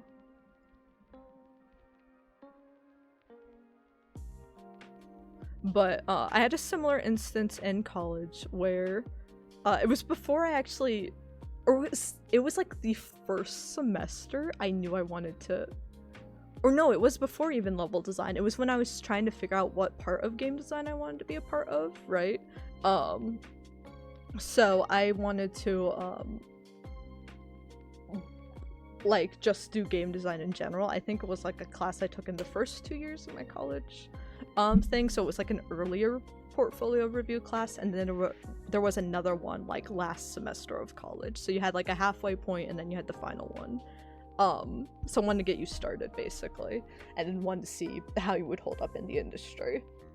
So for the first one, I remember a professor walking in and they said, raise your hand if you want to have an art portfolio, and like half the class raised their hand. And then they said, raise your hand if you want to have a programming portfolio. Another chunk of the class raised your hand. And then they said, raise your hand if you want a game design portfolio, aka you don't do anything with your life and you're lazy. And there were a few other, not level designers, like I said, I was kind of one of the only ones, but there were other people in game design. Especially, again, this was early on, so a lot of us were in that general game design state. We hadn't found our niche yet. And we all just like sat and stared at each other, but we did not raise our hand. We just like nervously laughed. But man, it was off-putting. But I will say 2 years after that, so after getting into the portfolio stuff with that, 2 years after that, we had a portfolio class with the same lineup of professors. And we were actually presenting our portfolios to the class, and the rule was, it was a full semester long, like once a week for an hour, and it was like you can choose to present your portfolio at any time, and then once the professors are like, this is industry level for a junior, you don't have to come to class anymore. They give you a pass on the class and you're done. So I took a few weeks. I was a little nervous, but then still like a month or two into the course, I went ahead and presented that. That professor was there in the lineup, same folks from before, and I presented my portfolio, and I was shaking behind the podium. Like, I was very composed up top. I had the leg wobbles and everything. Sometimes I'm like that on stream. Like, people will be like, you're so well spoken. I'm like, thank you. My legs are shaking under here. That could be the espresso as well. But yeah, they like quietly, without saying anything, didn't address me. They addressed the rest of the class, and they said, that is how you do an entry-level portfolio for the AAA industry. And they had no other notes for me. I don't know if they remembered me. I don't think I did anything notable for them personally, my first few years of college. But they had no notes. They were like, I'm impressed, this is good. And I had right on the top of my thing, I had level designer, big bold letters, still there on my portfolio, right in the middle. So yeah, that's why I'm like, I never try to hit, unless someone does something really horrendous, then I'll hold a grudge the rest of my life. But I do just try to turn it into like motivational stuff, as cheesy as that might be. I'd be like, well, if someone disagrees, I just have to work really hard to show them why my opinion is the way it is. That's how I approach video essays too. I don't want to like yell. I don't want to be yelling at people. I don't want to be like talking down to them. I want to be like, okay, you have this very aggressive opinion. All right, that's valid. Let me show you the other side.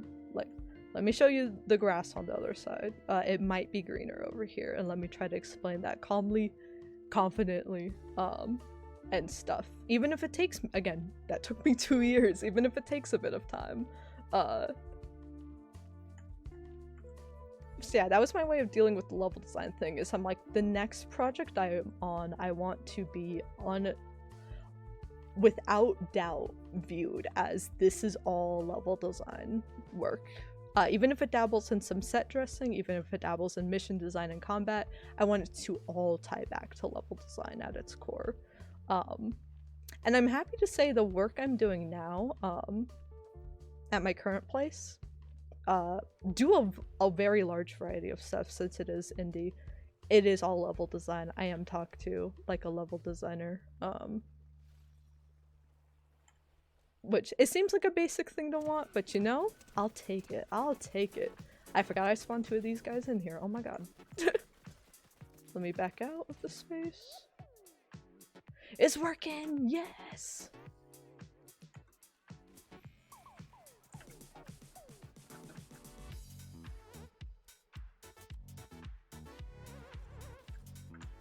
Okay, so eventually when we do the art pass, I want to replace the green emerald strips we have with a little magic circle effect, but again, like I said earlier, I'm keeping them ugly so that I'll remember to replace them by the end of the month. I'll be like, oh, I can't build it like that. If I do something halfway right now, knowing me, I'll be like, well, consider. I'm also gonna scoot this. This house is clipping into the combat zone a little bit. I'm gonna pull it out just slightly so that you won't be exploring the house, and especially if I decide to add a window on this or something, you don't get like headshot in the corner of the house. Glinda would not want that. Okay, so I think let's quickly do a save, and that's weird. Save again. Now it's fine. A save and check-in point here. Let's see. Side combat overhaul. It's important to check things in at different stages. That way, if you have a change that you're like, oh, actually, I want to revert this, or I want to see what I did before, you can revert back to that same thing instead of, if I'm only doing like block out for a whole day, then I'll take the whole day to work on something and check it in on the end. But like during debugging, you should like check something in and out for every single bug you do, so you know if something's still wrong, you can go back to that specific instance, not be like, oh, I think I solved this bug in the middle of these 20 other bugs. Let's start from scratch and get rid of all of that. For these streams, I usually just do one check-in, but now that we've done the first combat thing, we'll check it in there. Let's see, how long was it gonna stream? I think I said another half an hour from here. So, in here we've got the Great Jonesy of Oz, we've got a spawner for Toto, I want to put some cosmetics here, and then we've got a weapons vendor for replayability. But I want to have these portals going to different spots as well, so I'm gonna do a few more of these. So we need one for the north side.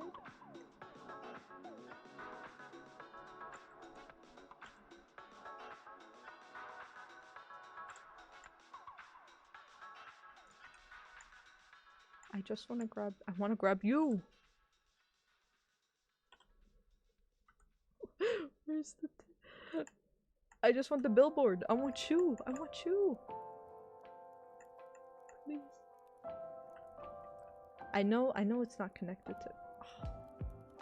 Can't make anything simple.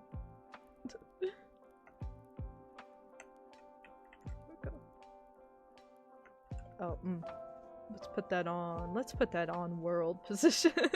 Yeah, now we can do that.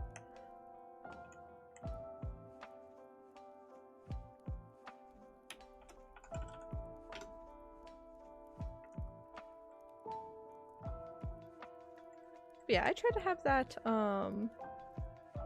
mindset even with like the video essay stuff too. Like if there'll sometimes be some comments, especially whenever a video goes a bit bigger, like this last one. There'll sometimes be comments that are like kind of arguing against what I said, but as long as it's done respectfully. Like, I think there were a few comments on the tutorials videos that were harsher but critiquing, so I'm like, I've left them up because I'm like, that's good to have. I don't want to just nerf everything and make it look all positive, right? But then comments that were like, just read, stupid. I'm like, well, you're not saying anything valuable or contributing to society in any way. So those I take out a bit. But if people want to have respectful discussions, even if it critiques the video, then I try to leave those up. And then I try to take those in stride as well and be like, well, if there's something in here I still disagree with, I'm not gonna— sometimes I don't really respond to comments that much because I try not to like come off as trying to pick a fight. I kind of just internalize it and be like, how would I want to approach that in a future video essay? How would I want to, especially if people have like a similar topic, like a similar sentiment, I'm like, how can I make that work into a completely new video one day, or how can I work like a tone adjustment in for the future? I think that's a really kind of difficult thing, honestly, early on in game development. It's fair, or any creative field. Learning to accept feedback is really hard because you can have a variety of feedback that there's like critique and useful feedback, and then there's kind of like white noise feedback that can be positive too, where it's like, oh, this is good, but they don't tell you why, can kind of just be filler, as well as just, I hate it, I hate you, I hope you die. Obviously there's nothing important to take out of that either. So there's stuff like that, and then there's stuff like, I played it, here's what I thought about this, or I watched it, here's what I thought about this. So sometimes it can, especially early on, when you put a lot of your heart into creative projects, it's very hard to hear feedback on it, good or bad. You kind of start to like clench up and be like, well, I don't want to show anybody anymore. Like this is violating. This is hurting me, or it's boosting my ego. Like I don't like this. But if you learn how to filter out the useful feedback from like the filler one, then you can have some like the biggest growth in what you do from it. But it is very hard to do. I'm a very sensitive bitch. Like I say all this and then I'll see stuff sometimes and I'm like, I'll be like, so you hate me? I'm very sensitive, so every day I'm still learning a bit too. But if you have the jump start on being able to learn as well, I highly recommend it. I highly recommend it.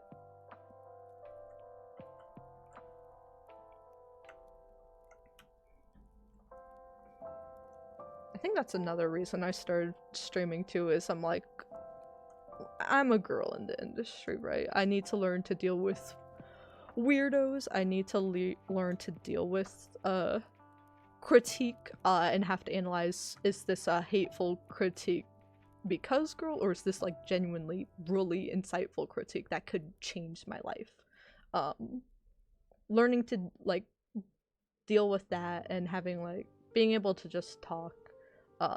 I like you guys having voice too, that's why I like the chat. I don't really have too many restrictions on it because of that. I like to talk to new people as well. But also if you just lurk, I follow so many of you guys stream as well. I hope you know, even if I like don't follow you, I poke in on a lot of you guys' streams a lot. And I just lurk because the social anxiety kicks in. But that's why I love you guys that lurk on the channel as well. You mean so much to me. You mean so much to me, because I always feel like there's someone out there and I'm like, maybe I'm making their day a little bit better. So I always try to yap and do what I do regardless. But yeah, I think it's a nice place to just, I'm able to like talk and like just get all my thoughts out. And sometimes when I'm like in like a bigger group, I can definitely go really quiet, like whether at work or whether with friends. Like just the bigger the group, the quieter I get. And I think it's a character flaw of mine a bit, especially in the professional sense. I think my confidence really took a hit after layoffs as well. I kind of changed a lot as a person after it. Like, I took a really just big hit in how I interacted socially after that. And I think a lot of people like really pitied me for it, which made it take even more of a hit because I don't like being pitied as well. But yeah, I'm really glad I kept up with streaming during that time, and if the industry ever hit like my position again, then streaming is something I want to keep up with, kind of regardless of where I'm at in my professional career. I hope to be able to keep up with streaming in some capacity for a very long time. Because it's always just been a place, whether it's like a quiet day or whether it's a really, really busy day, it's always been a place where I know I can just talk. Which is weird, because it's still the internet, there's still a chat, so I'm still definitely gonna be heavily judged. It's not truly a safe space at the end of the day, but I don't know, there's something about it that just kind of frees me up a little bit, and I think it has helped carry me through other parts of life as well. I don't know if I would be if I would have actually like made it so far in the industry if I hadn't streamed, is the weird thing. Like, I would have had more of like the hard skills, like probably maybe a slightly stronger portfolio, maybe more time spent into doing other things, but I would not have had any of the soft skills that you need. I barely talk as it is. I wouldn't have been able to do that at all. Had I not been streaming, I would have been like struggled very much to communicate my points, especially in design where you need to communicate your ideas and stuff. I think streaming has just really helped me articulate all of that. Video essays have really helped me condense and polish that articulation this year alone. So yeah, it's weird. It's like if I didn't stream, especially the amount of time I put into the channel nowadays, I could do so much more portfolio-wise. I could do so much more professionally as well. Put in more hours, but it's like this is a really nice just like release for me that I think is doing a lot to help me grow as a person.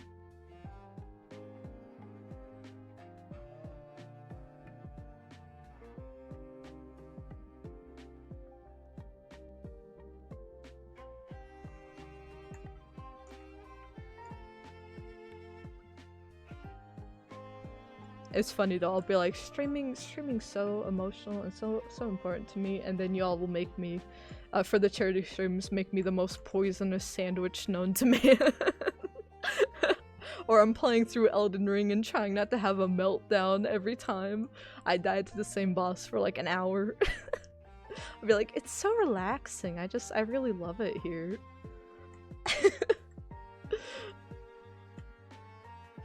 Just trying not to have a breakdown for every playthrough we've ever done on the channel.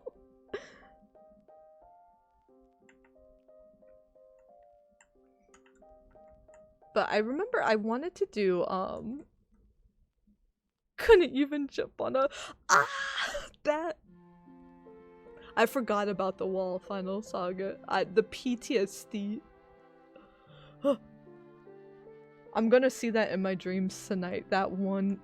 I don't know, it was something wrong with my character. It was not my fault. Something was wrong with her yesterday. It wasn't me. I didn't do anything. I think 46 is generous. That's definitely going into the compilation. I think I'll have to speed it up for time, but that failure is definitely showing up in the compilation video for sure. But yeah, when I first started streaming, it was sophomore year college that I started streaming. So start of 2019.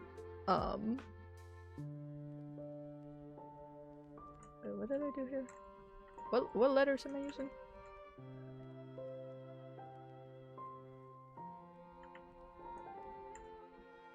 But I just wanted to do edited video game playthroughs on YouTube. So not really the video essay format I hadn't considered at that point.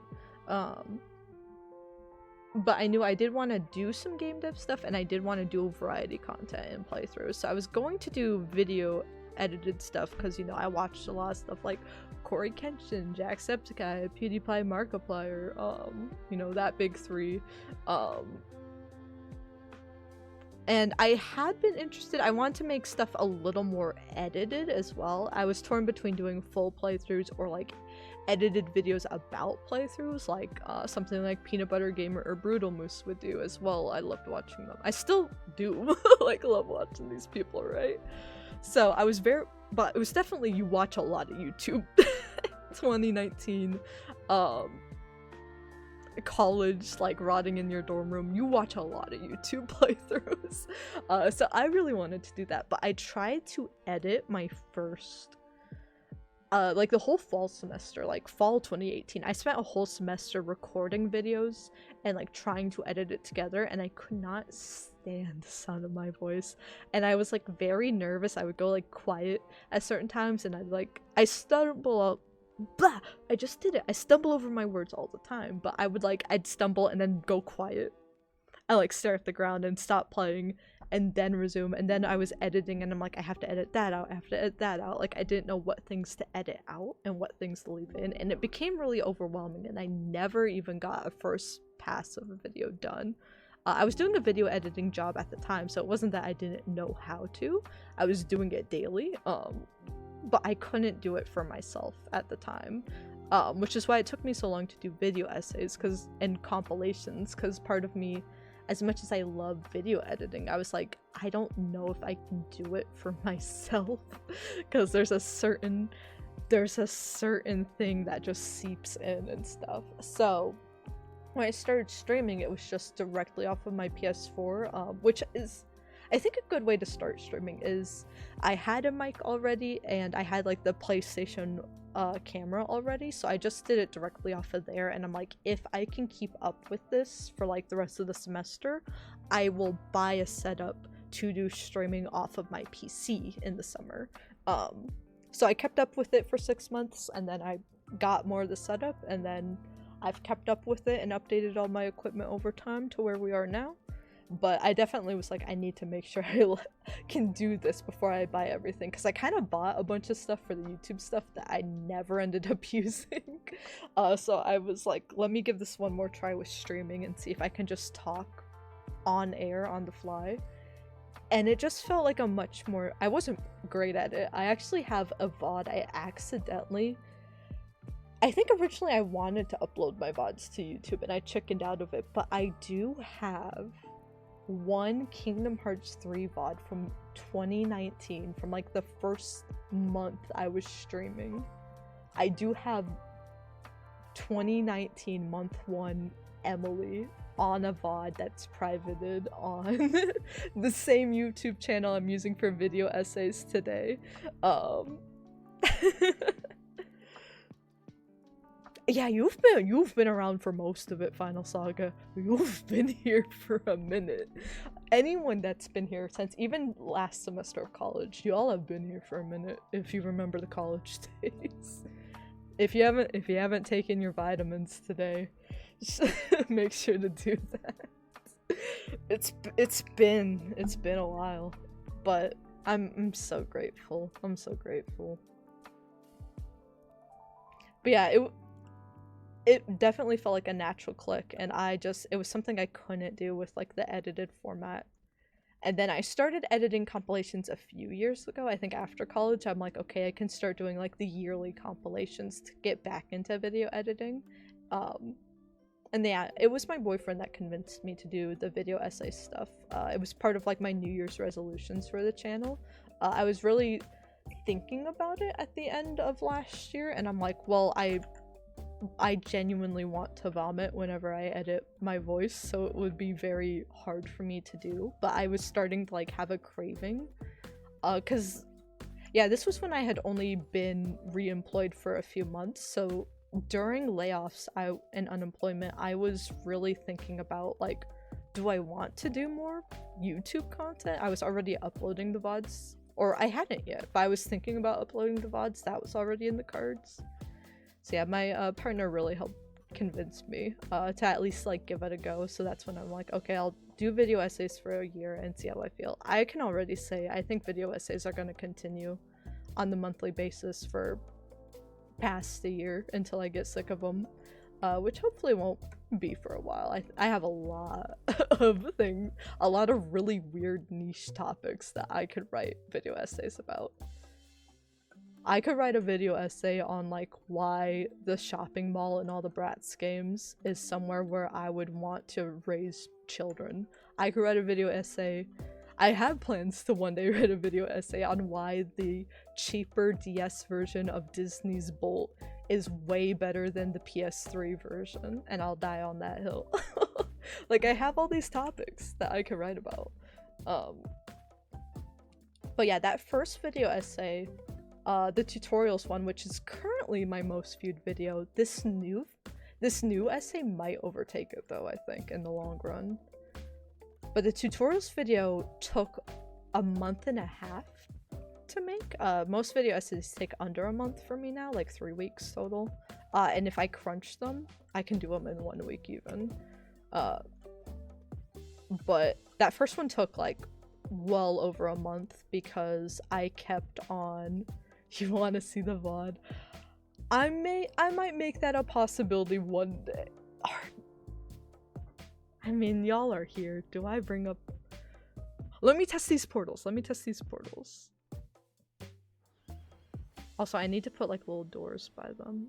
I forgot about that.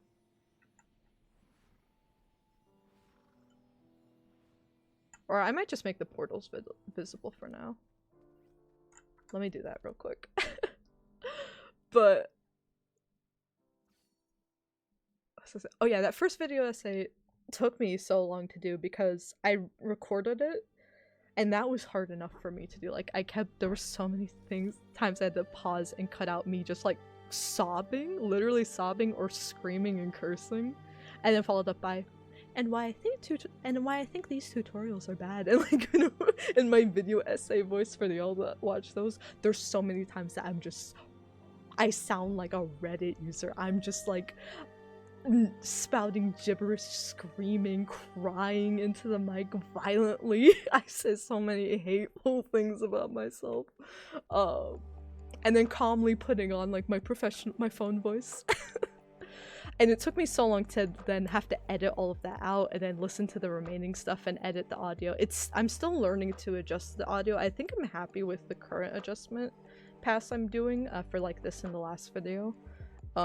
I found something nice, but it's taking me a while because there's only so many times I can listen to the audio before I start to feel like nauseous each day. So it's been a big learning curve for me, but I've felt a little more comfortable every time that I've done it.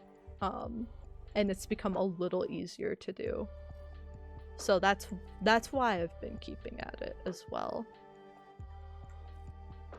Yeah, I got the unicorn, I got Queen Butt Stallion, of course. For those that don't know, my first AAA credit, which I just did some small arena work on like some of the DLCs, but that first like AAA credit was for some arena work on Tiny Tina's Wonderland. So I have a Butt Stallion plushie back there and she throws up a rainbow. She's very cute. That's probably one of my favorite like little merch items back there. I did have to buy that myself, but I'm like, do you think I'm not gonna buy a Butt Stallion plushie for my first AAA credit? You think I'm not gonna do that? I'm like, if I could have afforded it, everyone's getting a Butt Stallion plushie, but just me. Start game. Let me test the portals and then I'll look for the VOD. I'll look for the VOD after.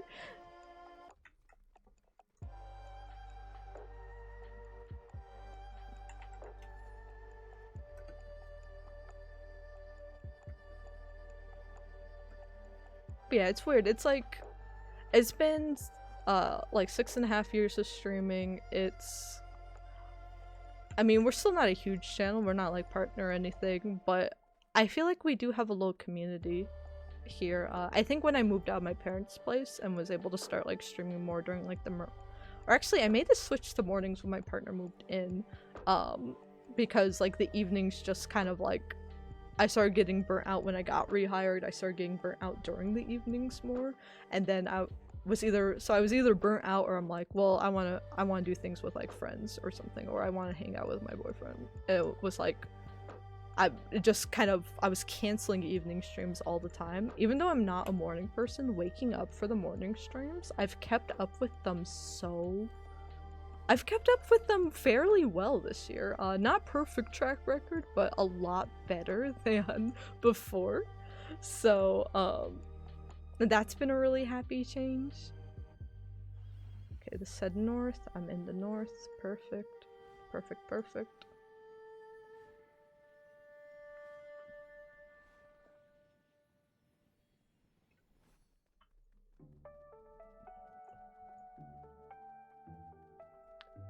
But yeah, I've been really happy with just the way the channel feels and stuff. I always want to like grow and make it better, and if I could do this like full time, I would definitely want to consider it because this makes me very happy.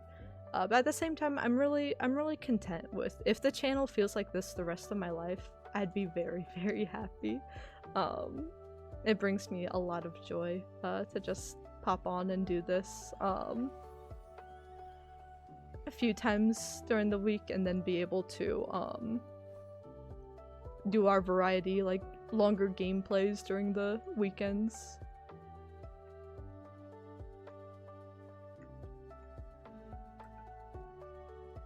But I feel like I've always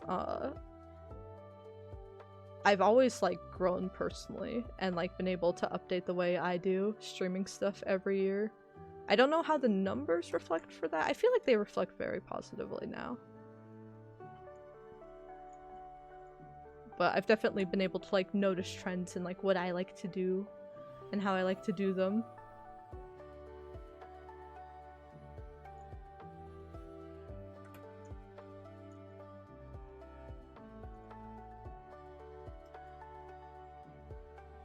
Alright, all the portals are working. Let's go! No bugs in my Fortnite creative stream? In my game dev stream? No bugs? No bugs from this stuff, currently. Not no bugs ever.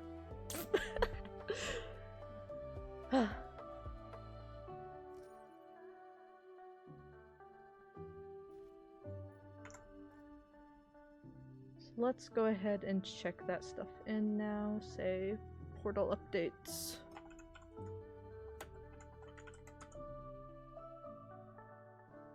Let me look for a little thank you to y'all that have been chilling with me today. Let me look for that mythical pull of a VOD. My god. My god.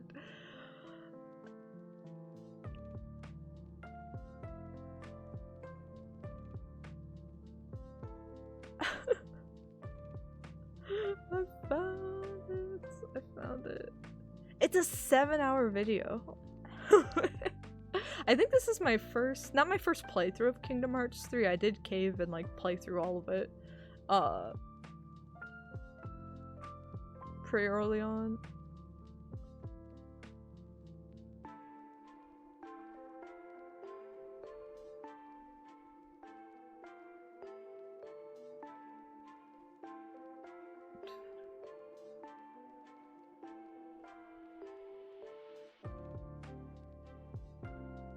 do a part where the like chat's not really active here. Alright.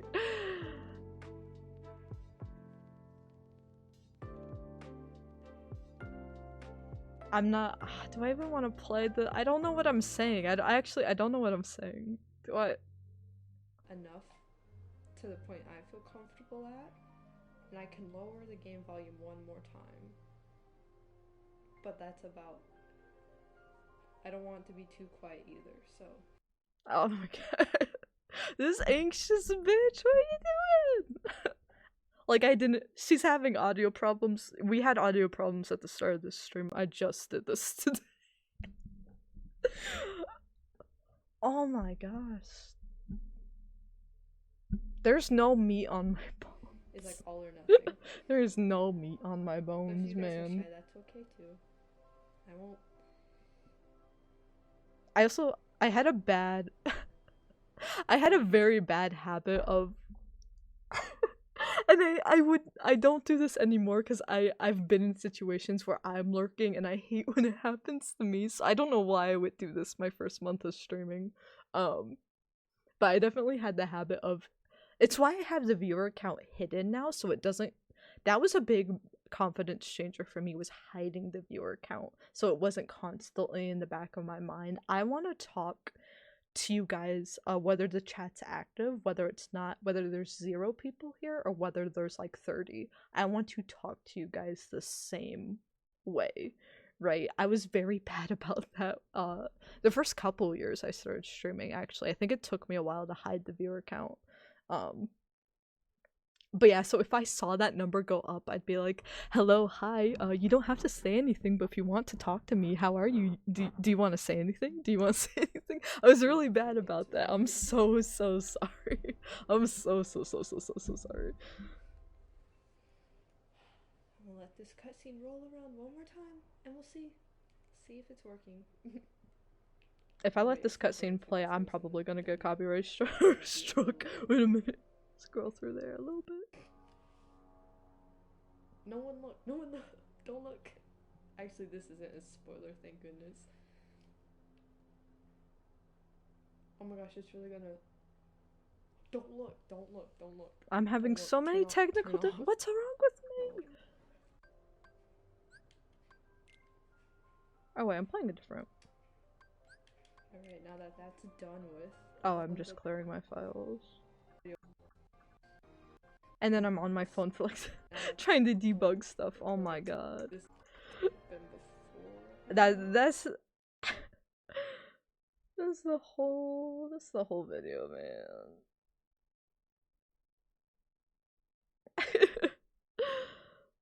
But I was just a baby. I still have that Kingdom Hearts shirt. But this is the mythical pool. This is actually slightly better audio because I have the mic now at this point. My very first few streams were Spider-Man PS4, and I used this headset's mic. You can't understand what I'm saying. It's like it is not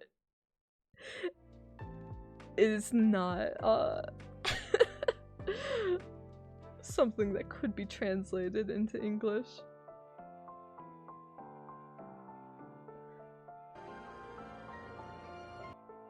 Just mute it and watch my mannerisms.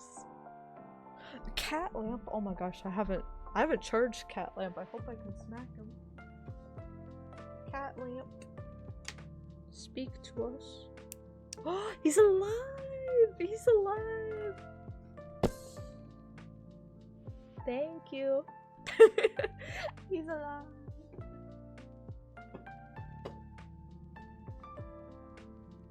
He's fine. The dent in his head pops out after a while so that he can be hit again. Yeah, now I talk. I just go on and on and on. Oh my god. Yeah, the social anxiety, I'm at least very vocal about it. It still definitely hits some days. I think the last time it strongly hit, I think there was only a couple times this year where it like very strongly hit. I think a few times where if I had something else going on, and I probably should have skipped stream. But then I think the most anxious I got, it was an Elden Ring stream. We kind of took a break for like a month and a half rather than the usual like month. There was an Elden Ring stream where like I think it was the Renala one. I kind of accidentally stumbled into the area. I was very underleveled and it's still my first Souls-like, so I did not know what to do there. And I died a lot repeatedly, and there's a really long walk back to get to that boss. And looking back now and having played the game, you know, like 50 more hours since then, it's like, oh well, I know what's wrong there. I know what I would have done differently, but I did not know at the time. And I know a lot of people were trying to tell me, but that kind of overwhelmed me more in the moment. I look back at that VOD, I trimmed a lot of it out in the compilation, but there was a lot of times where I was just sitting there really sad, like, I am an idiot, and that is the appeal of my channel. I was just very sadly processing that on stream for like a 5-hour stream. So I still have days where I get the social anxiety level, but I find being very open about it and talking about it on stream actually lowers the social anxiety a little bit. Because a lot of you, listen, we're all on Twitch. We're all using Twitch, right? We all got social anxiety. So a lot of times once I explain it, people are like, oh no, I get it. Like with multiplayer games, the Elden Ring multiplayer sessions are such a brand new thing to me. I usually never do multiplayer things because I get anxious about it. And sometimes people will pop in and be like, multiplayer? It'll be like a brand new chat, and I'm like, no, I have anxiety, and they'll be like, oh, okay, and they'll leave. But I've come to realize that's not the end. Having an interaction like that, it might be brief, it might be scary, but it's not the end of the world. It's not the end of the stream. So just learning how to deal with that when people are more persistent, just holding your ground and being like, nope, I have anxiety, so I'm gonna do things my way on my channel. That's really strong, and you can tell here, with with those Dunkin' coffees. I haven't had one of those little Dunkin' instant coffees, those iced coffees, since college, because I would very nearly caffeine overdose on them. The thought, I drink them like 2 or 3 a day during some days during like the end of the semester. The thought of having one now, I still drink the Starbucks ones. The thought of having a Dunkin' one now makes me really nauseous. I think some people have that food you have during college that you can't touch again. That is my food. For some people it's ramen noodles. Not at all for me. I've never gotten sick of those. Specifically, and I love Dunkin' Donuts. I get fresh coffee from there. I love the Starbucks equivalents of the little like Frappuccino bottles. I can't do the Dunkin' one. Specifically the which one did I have the most? I think it was the caramel flavor. I can't do that one. It tastes like finals week to me. I can't do it anymore. It's been years since I graduated. Don't put one near me. But yeah, that's why I like to, and that's why I'm comfortable with uploading my VODs to YouTube now and keeping them preserved, hopefully for years to come. It's just, I think it is hopefully helpful to just be a parent. I'm a flawed person. I'm not a perfect person. I don't want to be idolized, nor should I. But if that can like inspire other people in a way to go out and do their goals regardless, then that's what I'm doing this for.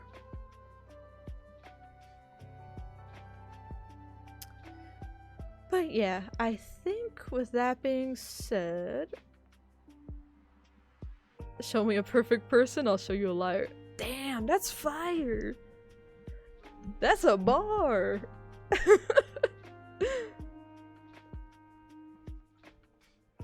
Yeah, aside from the typo, that's a bar! You had to be nerfed in some way. It was too powerful of a statement. But yeah, I think that's where we're going to call this now, because speaking of video editing and my anxieties, I do want to get this first audio recording of this next video essay up, and I do want to spend some extra time downloading and exporting all of the Elden Ring stuff I need for the compilation. So that's how I'm going to spend the rest of my day. Honestly, polishing up the combat took a little longer at first than I thought it would be to set up the initial stuff. And I think it was mostly me being unfocused and yappy today, to be honest. But we were able to replicate it, and it works fine. I have no issues with it for each area now, and we were able to do the portals at the very end too, since we weren't able to do that on Friday. So I'm happy with that. I think we'll focus on balancing the boss fights for our Wicked Witch of the East and Wicked Witch of the West spots. So we'll do a little more like balance focused stuff on Wednesday morning, and then the next October stream after that will be like a week and a half after that, and we'll have a lot of morning streams the week of Halloween to wrap up the month. But this next week, starting on Friday, is going to be like a Pokemon Legends themed week, because I am excited to try that out. I don't have strong opinions on Pokemon one way or the other, so but I am a huge fan of Pokemon X, and I did really enjoy Legends Arceus, which was the last Pokemon game I actually played. So I feel like I'm coming in at a pretty optimistic but neutral standpoint, so I'm excited to, no promises for a full playthrough, but I'm excited to give it several streams and just see how the content sits. Just can't type properly. It's nerfing you. They're nerfing you. Also, yeah, the Unreal install, once it installs, it's gonna like verify, and then once it verifies, you're gonna have to open it, and then once you open it, you're gonna have to like set up stuff, and each part of that process, depending on your internet connection and depending on your like GPU, could take several hours. So it might genuinely take all day, as a heads up. But once you get it there, it's gonna be fun. It's gonna be a fun time. But yeah, thank you guys so much for hanging out with me today. I am excited to continue this for Blocktober. I will get this VOD up on YouTube right away. And yeah, more of this Wednesday, and then it's Pokemon time on the weekend.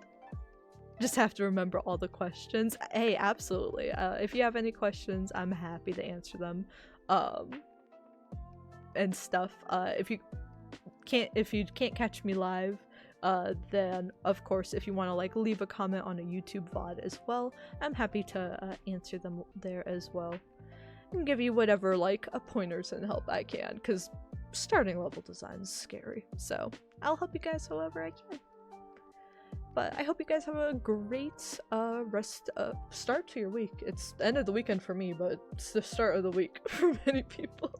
So I hope you guys have a great week. I hope to see you guys soon, and take care until the next one, everybody.